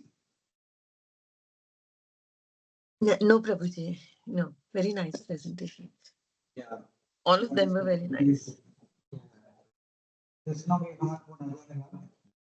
Before that, we also heard about features about the subjects of the years. The Hariyasvas, Sarasvas, Chitraketu. So now, there are 3 examples we see from the 5th Canto, 6th Canto. One is Bharata Maharaj, second one Rudrasura, third one Adama. What was the common thing that we observe in these 3 cases? Common thing. One common principle, one important principle which we observe in these 3 cases. So to be more precise, Bharata Maharaj means his third life. Okay. And Ajamila, after hearing the conversation between Vishnu and Rudrasura, that's part of the life. And here, not Chitraketu Maharaj, but Rudrasura. So in these 3 people's lives, what is that one striking thing we observe? Their goal was fixed to go back to God. And that is why their actions were in alignment with that goal. Okay. The answer is correct only, but it's different. The answer comes in different way. No. No, we are also having Canto, not Bharata Maharaj. Of course, we also have got circumstance. That is there. But one more thing. Same, in the same line only, but we have to use a different term. What was the common thing that we can observe nowadays? One should have that yearning to be in association of them. No. Association is a second thing that is also there. You told that earning only. Go back to Godhead. Ah. Yearning to go back. They don't want to stay anymore in this world. They have been see. But enough is enough. Now I am going back to Godhead and serve the Lord with the rest of the day. You see, Brahmana Bharata, Vishnu Kalam Jiravarta anymore. Brahmana Bharata. It does not interact with any out people. It's okay. I don't want to learn even Gayatri Mantra also, but that was the condition he was in. Instead of being Brahmana born child. And Rudrasura is pushing Indra again and again. Kill me, kill me, kill me, kill me. How many different ways he tried. So you made one point that okay, Indra is not listening, that the Lord listen. Why Rudrasura want let Lord listen these prayers? Because finally, whatever will happen will come through Lord only. So even if Indra throws Vajra, that also will be inspired by Lord. Okay, that is fine. But from practical ground, from the practical ground. Who? How will he accelerate? That is the main point. Me externally speaking to him, he is not listening. At least Paramatma inspired him to kill me. So the same Paramatma in his heart is there in the heart of him also. He is speaking to his Paramatma. So this Paramatma will communicate to that Paramatma, that Paramatma will communicate to Indra, so that the things will go forward. In spite of that, Indra did not do anything. Then he understood. Indra will only listen to one thing. I chastise him. You killer of a Brahmana, you fool rascal, I will kill you. He still Indra did not lift the weapon. He said, no way. I have to hurt him. He hurts him. Still Indra did not lift the weapon. He says, okay. It seems that whatever I do, you don't do that much only. I'll kill him. So in order to protect himself, he will kill me. So you follow him. That is like for Indra is button the situation. He can only do if he kills Chitrasura. Otherwise, he cannot. In my it was like normal fight, victory or defeat. Until I found it. So that kind of eagerness one should have. So go back to it. The same, like three people. There are Brahmana, Chitrasura, and Nagan. 12 years when he was in Haridwar, he did not waste it. Previously now he was completely up. Unless until we also have similar eagerness. Going back to Godhead, never ever think about it. That is the whole thing. Actually, when I was preparing, I was feeling that we don't have even a tinge of that eagerness. Chal raha hai sab aaram hai, devotion chal raha hai. Like, Thank you very much for the nice presentation. So now let's move on with the other devotees' presentations. So now both Pradeep Nair Prabhu and Mataji.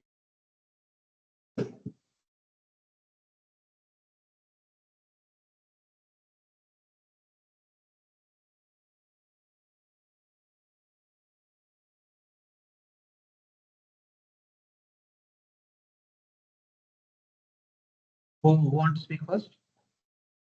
Ladies first. The ladies say to that already.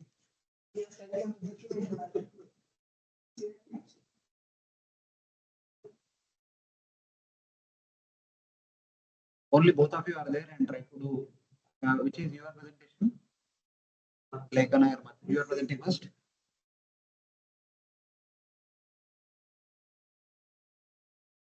So whoever, no problem. Anyway, both of you are there.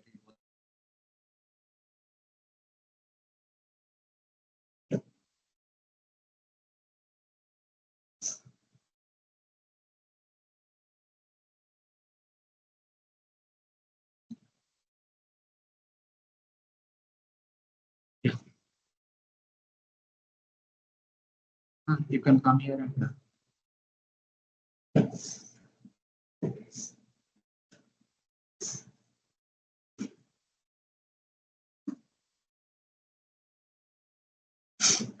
it's almost 7:50.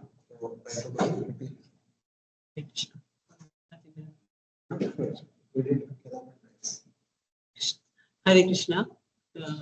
My presentation is mode of bona fide spiritual masters.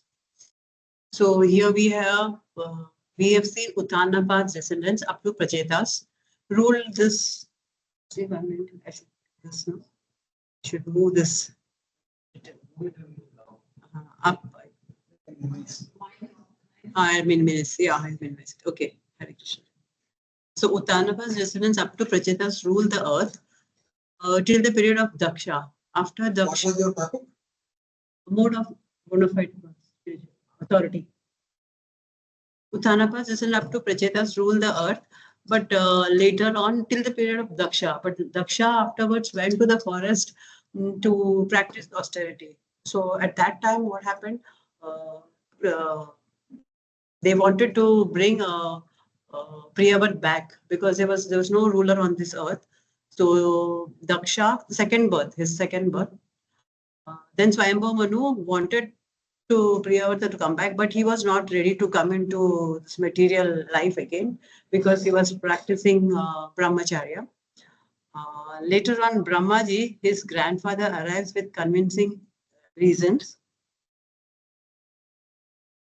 How do I move the slide? Yeah, down. No, it's not coming.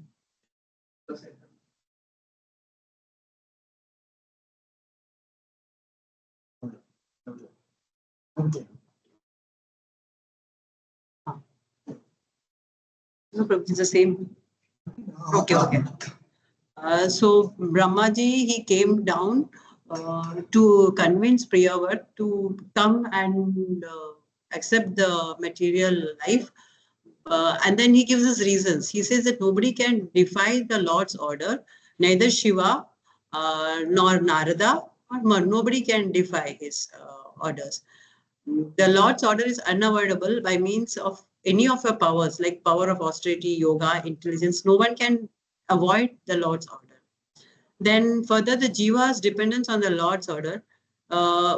Based on the Lord's order only, we accept bodies. And why do we accept these bodies? To perform actions, to enjoy life, or to pain, lamentation, illusion, all that. So we are supposed to obey his orders in the form of Varnashrama Dharma. Just like the bull, the driver of the bullock cart ties the ropes on the nostril of the bull and controls it. Similarly, Lord, by his words in the form of Vedas, control the human beings. And self-controls are never are unaffected. But the uncontrolled will always be affected. Even in the forest, he will be driven by the senses. Then he says that you have to accept material life as per the Lord's order, because you have to continue the rule, the legacy. Later he says that afterwards you can, once you accept the material, your kingship, later on you can renounce. And one more thing here, Brahmaji says that though you didn't want to continue the life, material life, you have to continue because it is the order of the Lord. Further, he says that, but in spite of you coming and accepting this life, I give you a benediction that you, even in your household life, you will not lose your bhakti. So here, Brahmaji shows his compassion. So this is a mode of a bona fide authority. Now, next topic is Yamadutas.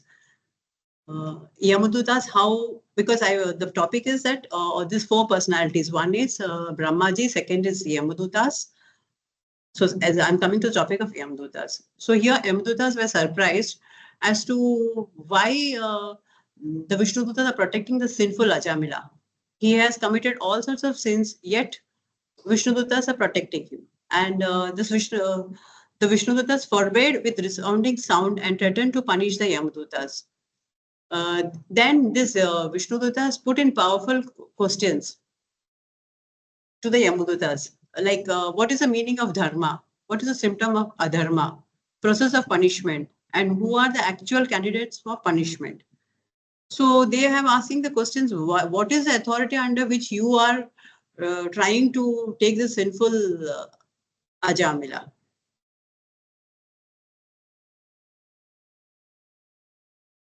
So then Vishnuduta says that just as powerful medicine acts even when taken without knowledge of its power, the chanting of the holy name is also effective, whether done knowingly or unknowingly. Since Ajamila chanted the holy name, it is our duty to protect him because he is called out for the Lord offenselessly. So the analogy here is that the medicine also works even if you take without knowing that it has a power to cure your illness. Similarly, the holy name also has a power. So here, the Vishnu Dutas were clear. They had the clarity. They knew the mission of the master.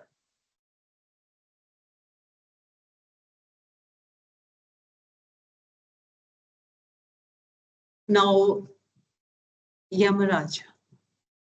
Now, the next one of our authority is the Yamaraj. The Yamadutas had confusions because there is two verdicts on a similar case. Because both of them were coming on behalf of their master. The Yamadutas had come on behalf of Yamaraja, and Vishnudutas had come on behalf of Lord Vishnu to protect them. Here, the Yamadutas had come to take them back to the hellish conditions because of his sinful life. So they were confused. So they approached Yamaraja. So for clarification, so Yamaraja replies that there is only one supreme controller, that is Lord Vishnu, and his partial manifestations are Brahma, Vishnu, Shiva, and the entire world is controlled. In 6.3.13, Yamaraja says that as the driver of the bulla cart ties a rope through the nostril of the bull to control them, the Supreme Personality of Godhead binds all the men through the rope of his words in the Vedas. Now, and further, Yamaraja says that my jurisdiction is limited. I have the jurisdiction only towards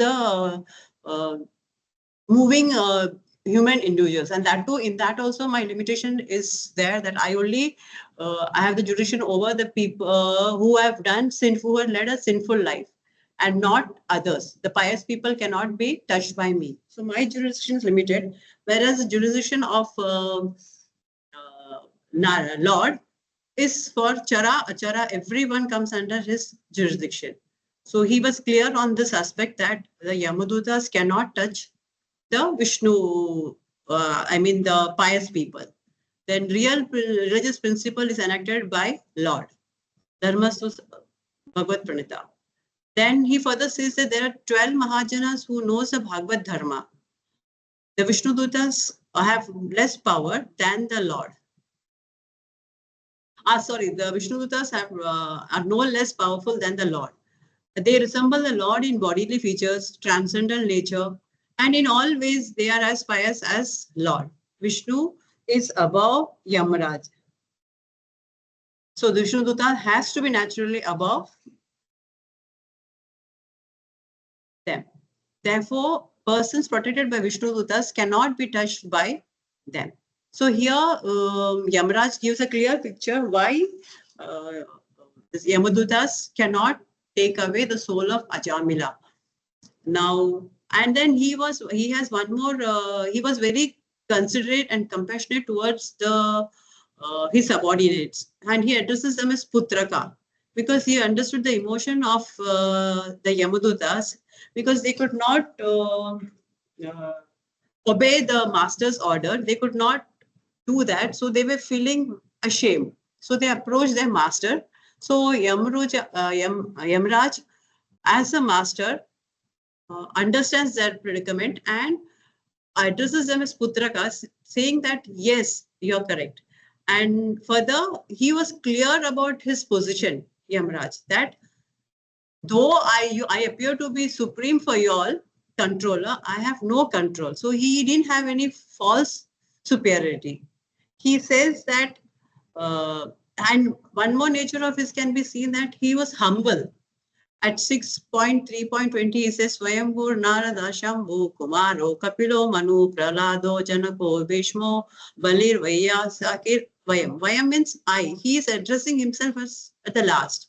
He never said that I. He was addressing, so his humility is seen here. Next is Kashyapa. Kashyapa, Diti had served Kashyapa very nicely with an intention to have a son. Kashyapa, a son who can kill Indra. Kashyapa was pleased, so he said, okay, I will grant you. But Kashyapa was again in a dilemma, thinking that why should she kill Indra, and Indra doesn't deserve to be killed. Now Kashyapa's reflections. Kashyapa thinks, oh, I should not have, it's my mistake. I being a man, I should have understood that women are always less intelligent, and they are prone to have their own interest rather than the interest of the general people. I should not have given this without understanding what she wanted. Then Kashyapa actually wanted to save Diti as well as her sons. Because if Diti does, if this is desire of having a son who is capable of killing Indra is granted, then it will be bad for her as well as her sons also. So he wanted to save both of them. We can see the compassion of Kashyapa here, that he wanted to save her as well as her sons. So he trains her in such a way that she becomes a Vaishnava. He asks her to, her boon will, her desire to have a son to kill Indra will be possible if she practices a vow called Pumshavana vow. In that vow, he gives a lot of, and she has to follow it for 1 year.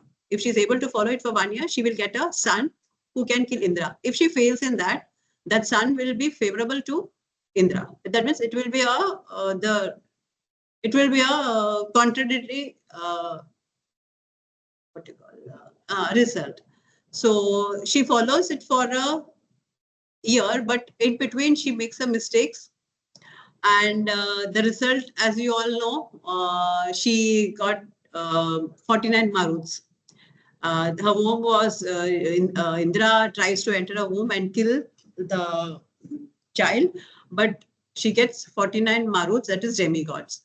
So here we see that Kashyapa channelized the energy of Diti.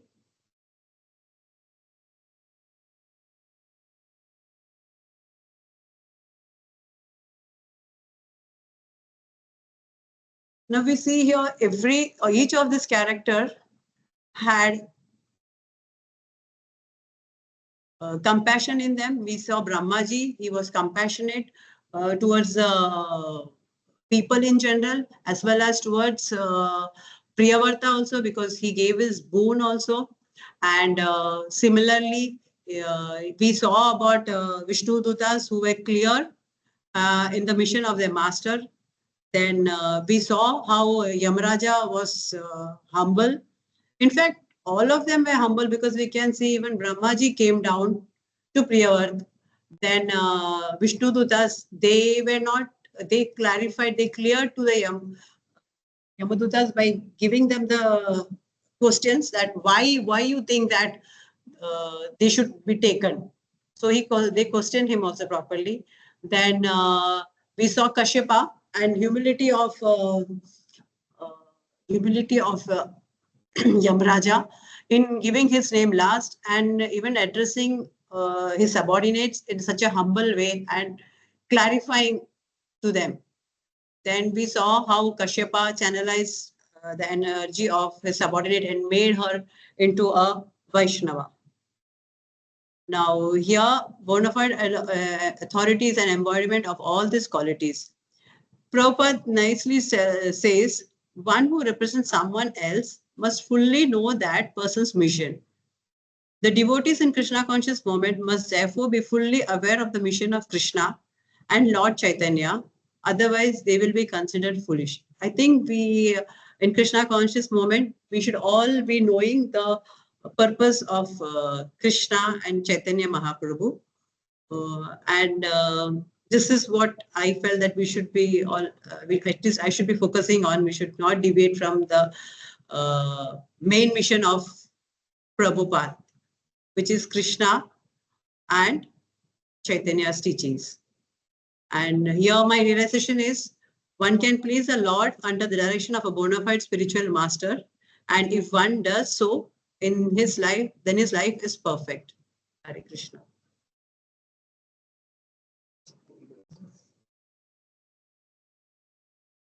Any questions? No, Prabhuji, no. Yeah, very good topic. Maybe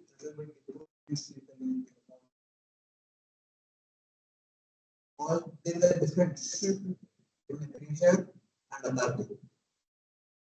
Preacher focuses on the complete development of a particular person. Like normally preaching to Hari's. You want to send them to college as early as possible. But authority cannot do that. All these authorities have greater responsibility in relation to the material world. Brahma, Kashyapa. Kashyapa is the Saptarishi. Brahma is Brahma, is the guru of everyone, is the creator of the universe, is the Lord, he is the first responsible person in the entire universe. And Yamaraj is one among the Devatas as well as one among the Mahajanas. So then you mentioned about the Vimadutas. The second is not Vimadutas, Vishnudutas. Sorry, Vishnu. Vishnudutas being the representatives of Lord Vishnu, they also have bigger responsibility. So they did it very nicely in all the 4 cases. They did not disturb their bhakti. At the same time, they empowered their subjects so that the subjects can work for the benefit of the bigger humanity. So that should be the main focus. Elevating the consciousness. Yeah. Not elevating consciousness. They are already elevated people only. See, in the sense, our Chitraketu Maharaj, yeah, Chitraketu Maharaj, Vaibhav Maharaj, is already on the highest platform. But his bhakti should help everyone. He is alone practicing bhakti in the wilderness, in the ashram, in the Himalayas. If he comes in, he did a wonderful thing. He removed the night only. As long as there was no night. So everyone can practice bhakti day and they go back to Radha quickly. So not only other things also, that is one of the things. And even though Diti had personal motives, but Kashyapa channelized it. So that it will do good for everyone. 49 Naru Devatas came and they are serving even today also everyone. This is the mood and intelligence of these authorities. How they can convert the adversity into opportunity and then do the benefit to the bigger society, not only focusing on one person. This is also an important thing you can see from. Thank you. So the last presentation, please.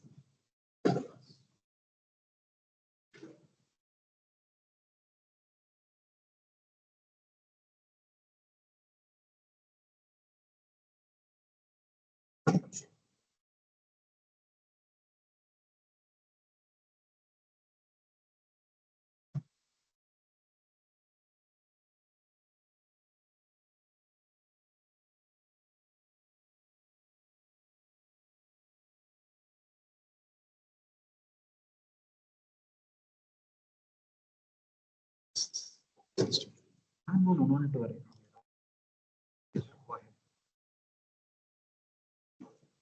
Vachakalpatru Vyasya Kripa Sindhu Teja Patana Parani Vaishnav. Thank you, Prabhuji, and all others here for giving me this opportunity to be presenting this topic on purifying effect of devotional service, despite whatever the motive was. I'm not qualified to be sitting here and discussing because I don't think I've prepared it so very well. But after seeing Mataji's presentations, I think I feel a little nervous. All said and done, I'll try my level best to bring out the best this presentation.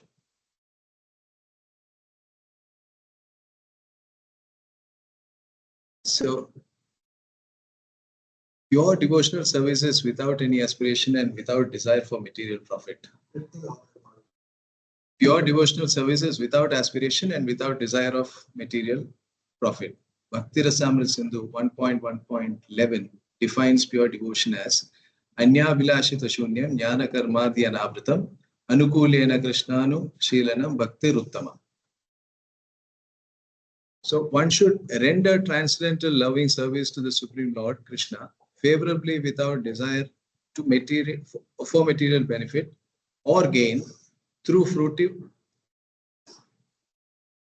activities or philosophical speculation. That is called pure devotional service.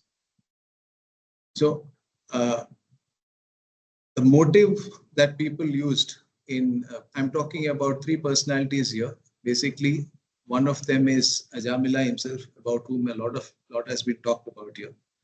So I also will follow suit for that. And second is King Nabi. And third is,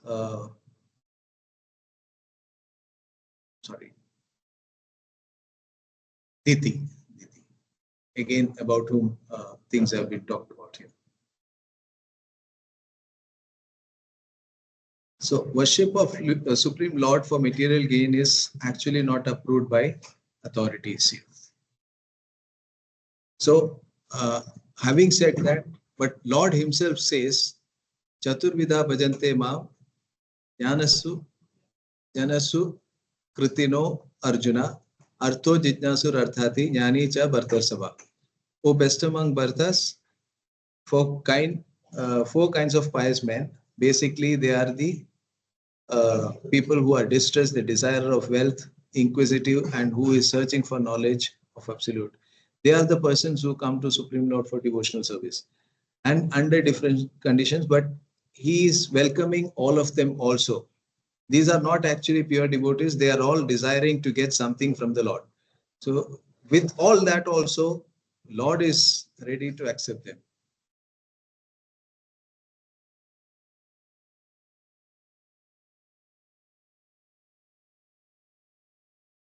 So as I already mentioned, it is Ajamila, my first character that I'm going to talk about.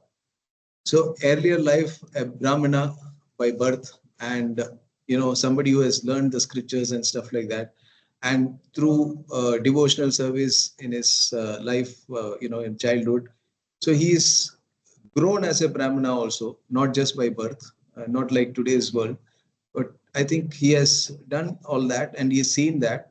And even after that, one day when his father asked him to go to the forest and get some flowers and fruits and stuff like that, he went to the forest and he saw a Sudra and a prostitute in a lusty position. And that scene kind of entered his mind and it remained there for a long time. And it so happened that, he kept on contemplating over it and slowly and steadily fell down from his position of a Brahmana and of a person who was in devotional service. So early life has been like that, but slowly and steadily he saw that, he becomes a victim of lust. And then he feels that, he sees that he is becoming unsuccessful in life, because after all, the goal of life is to attain the Lord's lotus feet. So he has not been able to do that. And then slowly and steadily he moves into that sinful life altogether, because if he has to maintain, he eventually actually, he brings that prostitute home and starts living with her. And in short while, he slowly removes his family out of the house, like his wife, his parents, etc. were like moved out of this, family. And he lived with them. So it so happened that even by the age of 88, he had about 10 sons. And one of the sons, or the last son, was called Narayana, who was the youngest, he was very fond of Narayana. So that is, what happens. So at the end, we all know that the Yamadutas come to take out his heart, and by then the Vishnudutas come, because he uttered the name Narayana, who's actually accidentally uttered. He wanted to call his son, and when he calls his son, Narayana, that was end of it. Vishnudutas came, because it was end of his life. Vishnudutas came and they kind of took away, they cut the rope of Yamadutas, and they kind of restored his life as it is. So all this he was seeing and he was understanding that. So it slowly and steadily, when he started thinking about it, he saw how the Vishnu Dutas helped just by the name of the holy names. He also understood that he had accidentally uttered the word because he was calling his sons constantly.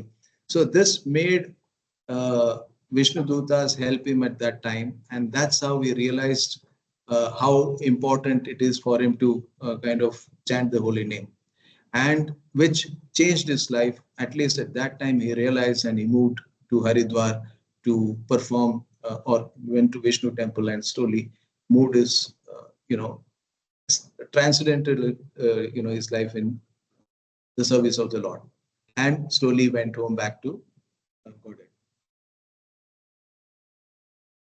So here we can say it was Gnana Sukriti that Ajamila got, because he was not chanting the holy name and he was not chanting attentively also. Probably he was chanting, he was calling out his son's name attentively, but then there was no tinge of any kind of devotion whatsoever in that calling. So unknowingly he called, but he got that Sukriti, and it, made good for him.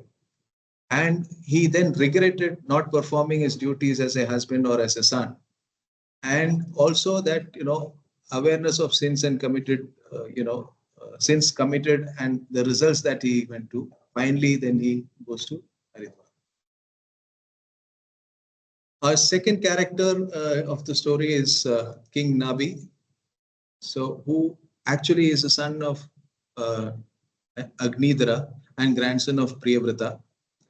A great soul who was also in the devotional service of the Lord. So, but somewhere there was a material desire for them, for both his wife Meru Devi and him, that they need to have a son who is exactly like the Lord, and for which they kind of started worshipping him. And he also did some penances, sacrifices for getting a son like the Supreme Lord. And it was like they worship the Supreme Lord with great faith and pure mind and devotion. So the Lord himself then finally appears in the sacrificial arena and agreed to, come. He said that there's nobody as equal as to me, so I have to come personally as your son. And that's how they got a son, Rishabdev. The priests were also thinking that, for such a small thing that, we had to call the Lord here at the arena. And, it was like you going to a very rich man and asking for a meal for that particular day. So it was like that, the priests also felt bad about it. They regretted doing the parents. A final character is Diti, wife of Kashyapa. And, in this case, we all know that Aditi had a motive to have a son who is going to be, who will be killing Indra, because she had that in mind, that her two sons, Hiranyaksha and Hiranyakashipu, were killed by the Lord because of Indra. And she wanted to kind of vanquish Indra, with the birth of a son for herself, and who is as powerful as Indra, or maybe even better than that. So Diti then, with that in mind, slowly and steadily started pleasing Kashyapa to the extent possible, and she did with a lot of devotion. She kind of pleased him in such a way that, Kashyapa also saw that she is doing a lot of work for me and felt nice about it. And then, somehow he felt that, I should give her a benediction. And then he called her and said that, I want to give you a benediction. You can ask me what you want. And that's when Diti opens her mind and says that, I want a son who can kill Indra. So then again, Kashyapa was a little jerked, and he did not expect that from her. But when he has already said that, now he can't go back on his words also. So he had to then think about it and do something wherein, it can be a win-win situation for Diti as well as for uh, uh, Indra. So that's how Kashyapa was in a dilemma, but with compassion for, both, he did something and he asked Diti to perform Pumsavana Vrata for 1 year, which is a tough Vrata, and wherein a lot of rules and regulations were there. And one of them was actually also while sleeping, you have to wash your legs and hands and face and, clean yourself and then sleep. So one of the days in this whole year, Diti kind of failed to do so. And that's when Indra took his chance. He entered Diti's womb and, tried to kill the embryo. And he cut the embryo into 7 pieces, but it was still live. And those again he again cut into 7 more pieces, each embryo cut pieces of embryo. And then it became in such a way that 49 embryos were there and they were all still alive. So Indra understood that it is probably ordained by the law, by the Lord, and there's no point doing anything about it. And he then, Indra was one person who was actually serving Diti all this while because he wanted to understand, where Diti is going wrong. And one such day I will be able to take, chance to get into a womb. And Diti was somehow, was happy with Indra's uh, support and help also. And she fails in that vow, and then Indra takes the advantage. That's how 49 Maruts were born. And they were 49 Maruts who actually, because, they were they were born and they became demigods. So initially itself, Kashyapa had mentioned, like the last presentation talked about Kashyapa's telling one condition to Diti that, if you fail in the vow, you might have children or a child who will be a friend of Indra. So that is exactly what happened. So the 49 Maruts became friend of Indra. And actually, Diti was also not unhappy because she asked for one and she got 49 able children. So that's how it is. So despite all the motive, there was a purifying effect of devotional service is what we wanted to uh, establish here. So Adnatat athava jnanat uttama shloka namayat sankirtan nagam pumso dahet edo yathanala.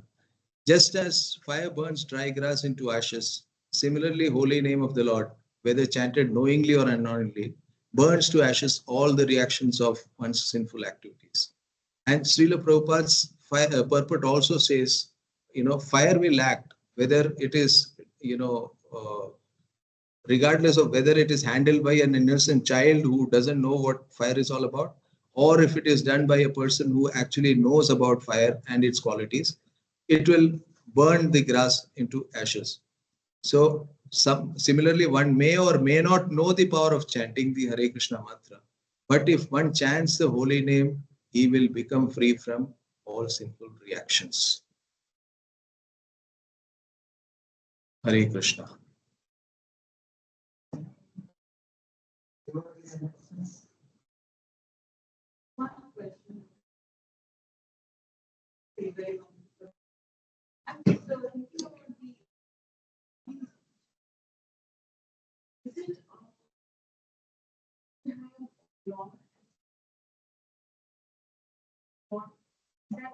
It's a desire.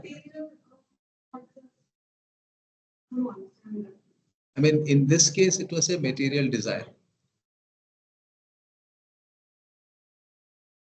Unless Manushya Prabhu has something.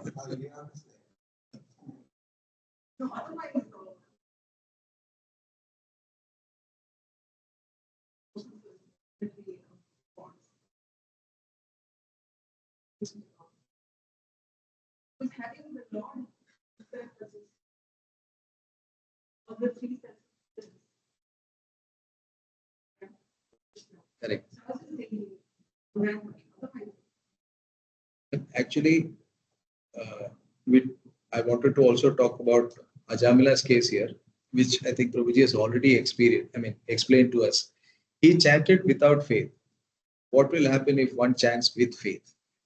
And he chanted while dying. What will happen if one chants while living? He chanted to indicate his son. What will happen if one chants to indicate the Lord? Ajamil was most sinful. What will happen if a sinless person chants? So there is hope for all of us here to remove our sinful reactions, I think, and get Krishna Prema, as he rightly said. We should chant.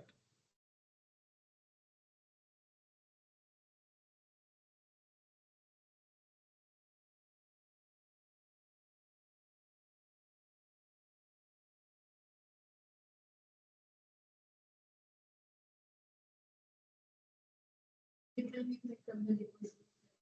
Right? And we talked about earlier when we chanted, was not he was not doing devotional Correct. service. Because then, he will value it. But then what would you actually have? Understand that he was having sleeping, but then it was without the motive of going like that. So when he started, calling out the name of his son, so that was without any motive. Without knowing that it is going to help him. So that's how he chanted. But when he realized that there is, how he was helped by the Vishnu Dutas, then he made it a point that, he has to be now looking at a life which, whatever the past life is there, all sins can be vanquished, and then let me now take on devotional service and go back to God, go back to Godhead. That's exactly what. So initial motive was, is going with this topic that we are. Initially, when he chanted, it is going with the topic that I have mentioned here. Later on, when he actually understood, then he did it with the knowing, with the understanding of chanting the name of the Lord. Not this time, not with the, his son in picture. Yeah, and without expectation, without thinking that, So initially, see what the subject is. So what the topic is, purifying effect of devotional service, despite motive. So here, in Ajamila's case, actually speaking, that was not the motive initially. He just accidentally called out his name and correct. So that is what we want. Do you see any connection between this? What's from first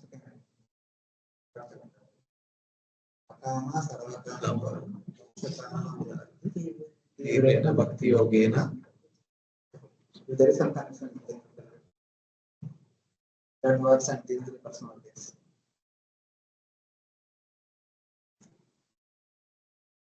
If there is, there is nothing. Unalloyed Bhakti. Is compared to her. Okay. This verse talks about three words: Kama, Sarva Kama, Moksha Kama. So first one is the Kama. There are no specific desire. Ajamila chanted Narayana without any specific desire. No motive, nonsense. Neutral. The neutral state.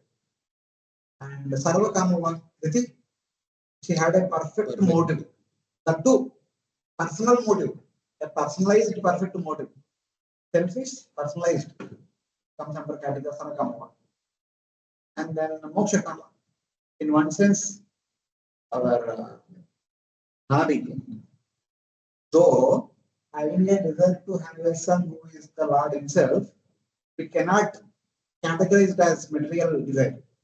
But Prabhupada says so in every purport. As Prabhuji mentioned, so Prabhupada mentions in every shloka is material desire, material desire. Because from Prabhupada's point of view, one should not have any material desire.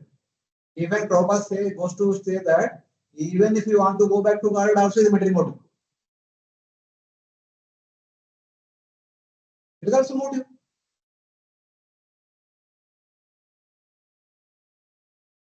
Because Prabhupada says that Without desires. we should not demand the Lord. Lord wants, he will take.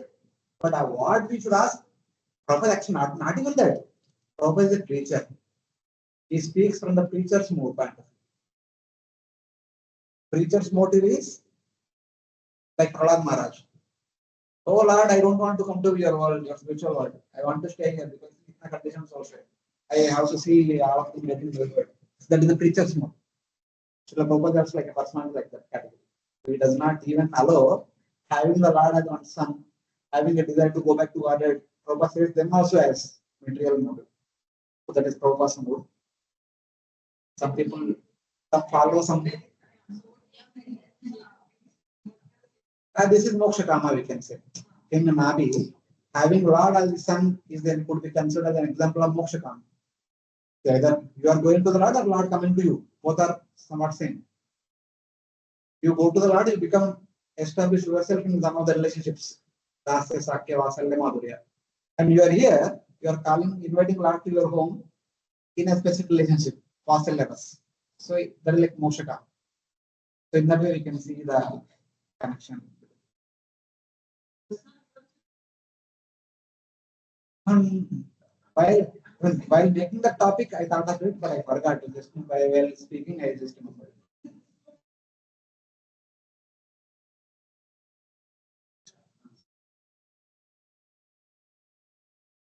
Hare Krishna. Yes, Mataji. Yes, Mataji. Even Dhruv Maharaj was purified. Initially, he had intentions. He had performed this tapacharya to get more power, to become bigger than his great grandfather. But whatever process Narad Muni tells him, he follows it meticulously, and at the end of it, his intentions are completely purified. And then he says, I was looking for pieces of glasses, but I have got diamonds instead. So we see how devotional service purified him ultimately. Yes. Thank you for that.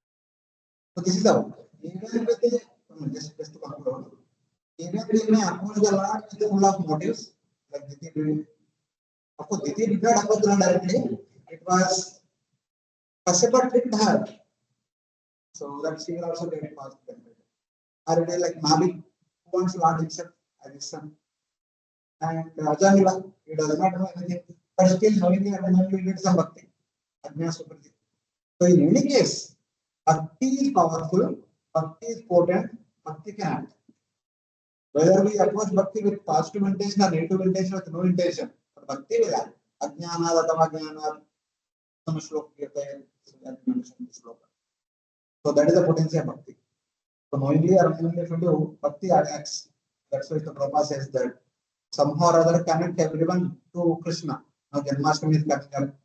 All devotees are fired up and gathered up to celebrate Janmashtami in a pompous way to invite all people, simple people. Prabhupada writes this point actually in the fourth canto, in the connection of Pruth Maharaj. Some devotees should celebrate pompous festivals. Because people like that kind of grandeur arrangements. When they come and see a big pandal, drama festival, abhishek, mantra chanting, kirtan, and cultural events, mass scale prasadam distribution, these things will attract people, general people. So they see when they see something.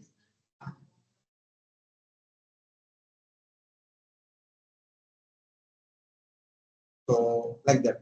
So there, the people have no motive. They just casually came. But we are creating agnosticity for them. They get inspired and take a bhakti. That way, we are unknowingly someone by chance comes to cross a bhakti, bhakti will start acting upon them. So that should be the intelligence of all you teachers. How to connect them to this.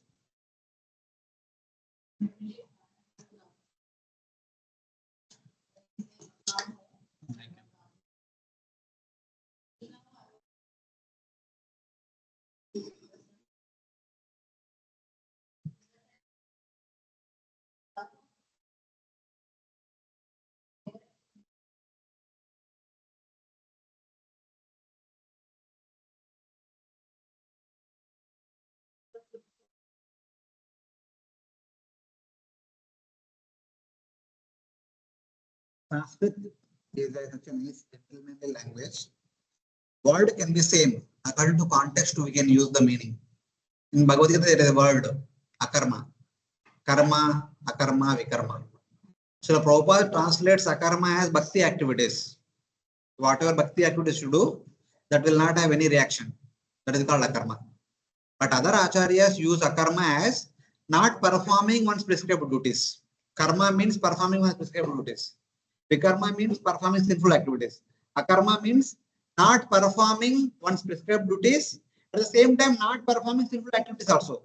It's like a neutral state. So Ajamila is like the neutral state. He is neither practicing bhakti, of course he is doing sinful activities. So, and he is not performing any aparadha against bhakti. Sin, see, one is positively oriented towards bhakti, one is negatively oriented towards bhakti, criticizing bhakti and Bhagavan and bhaktas. He is not doing that kind of things. He is like a neutral person now. So that neutral state we can take it as akama. Sarva kama we can take in the opposite side, and moksha kama we can take it as the positive side.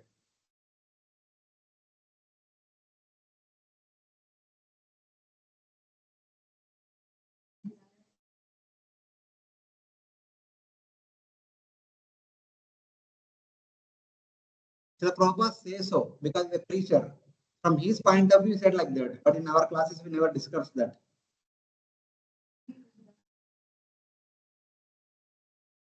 They are also Prabhupada rights. They are also Prabhupada rights. Not for Vasudeva and Devaki, for Krishna and Sutapa. Prabhupada rights, they are having material desire, for which they have to perform a lot of tapasya. That is a preacher's mode. So we have to see in that way.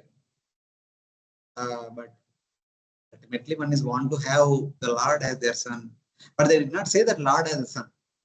My dear Lord, we want to have a son like you. They also know. Yeah.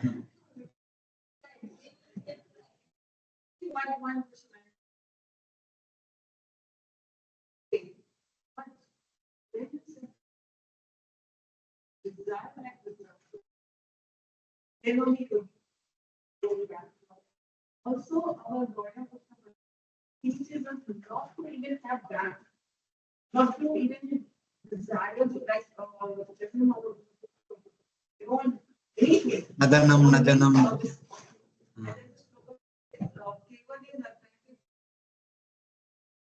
Right? What should be our desire? Should we desire to go back to the Lord, or should we say, Again, same thing. We get to know about all these people through the writings of Srila Prabhupada. Yeah. When Prabhupada writes something,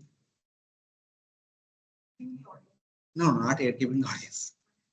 They wrote their heart, what is in their heart in certain poem. When Prabhupada translates their poem in his words, his mood also comes into it. So many times, what is their mood, we don't know. When Prabhupada translates their writings, his mood only comes out. So that is true. The Vaishnava Acharyas, they talk about Kaivalyam Narakayate and not to have any desire. Even Bhagavatam also it is there. Parikshit Maharaj says, and even in this Vrutrasura, Mamuttama Shloka Gunanusakhe, after this third verse, Mataji was speaking about that three personalities. Let me be like the bird, small bird, baby bird. Let me be like the calf. Let me be like the wife. There is an opportunity of service. At the end, he says that, no, how can I ask all these things? I don't have any qualification. My dear Lord, if according to my karma, I'm supposed to take millions of births in this material world, let me take births. But keep me in the company of devotees. That is what they aspire. Even Parikshit Maharaj says, even if I have to continue for millions of lifetimes, I have to stay here. But keep me three things. Pati prasanga sadashrayeshu mahaswamyam. So, and then even Pratitha also they say same thing. If we have to take multiple births, no problem, but keep it in the. So in one sense, the devotees are always aspiring for direct service to the Lord, but they don't say it directly. They have that desire. Pruthumaharaj's prayers recently we were discussing in Jambu last for a couple of weeks we were discussing. In one verse, Pruthumaharaj directly says, "My dear Lord, I want to serve you like Mother Lakshmi." Like Mataji also saying that Mother Lakshmi serves, that wife serves Dasya Sakya, sorry, Madhurya. But Dhritarashtra says, "I want to serve you in Dasaras." Same way, Mother Lakshmi also serves the Lord in all rasas. But he says, "I want to serve like Mother Lakshmi, but only in Dasaras." After stating this at the end, he says that, "You are like my father, you know what? I should not be asking all this." And Dhrumara also says same thing. In between, he says, "I want to serve you directly." And then he says, "I want to serve your devotee, Narada Muni." And finally, he says that, "I don't know what is good for me. I'm like a cow. You are like that mother cow. You know better what is good for me." They have desire. They express their desire. But the final word is, "I don't know what is good for me. Better you give me what is good for me." This is the normal mood of all the devotees in the Bhagavatam, all the acharyas. But especially when acharyas like Prabhupada, even this also is wrong. Preach, preach, preach, preach. That is Prabhupada's mood. So according to the mood, the meaning comes out. So like that we have to understand.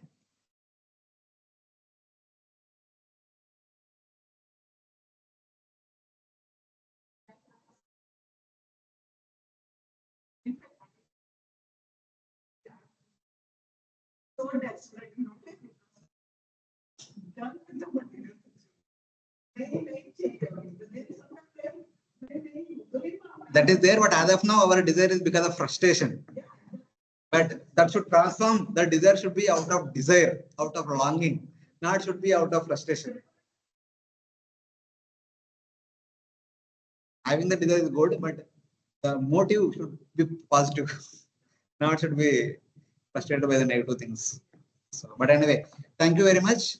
All of you did fabulously prepared, worked very hard to prepare slide and to prepare the subject matter.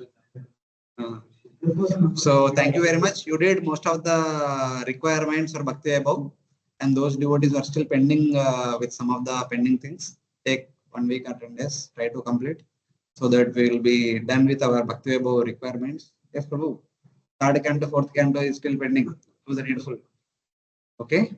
So we are expected. So it's like that. So thank you for giving me this opportunity. Hare Krishna. Prabhuji? Yes, Mataji. Prabhuji, will you be continuing after the 6th canto now? Yeah. I'll have to have a word with His Grace Radhika Alla Prabhu. Then I'll let you know. But to have that, I want to complete your Bhakti Vaibhav requirements. When your results are ready, I'll share with him and then ask him what should be the next course of action. Okay, Accordingly, we are we'll looking take. forward.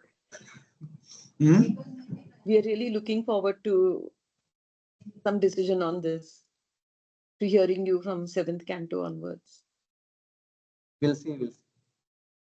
And I also need to do something that is for my engagement. So thank you. We'll meet again. We'll meet again. Exams? No exams. Okay, we'll start here. Grantara Srimad Bhagavatam ki jai, Srila Prabhupada ki jai, Ananta Koti Vaishnava Bhakta Vrinda ki jai.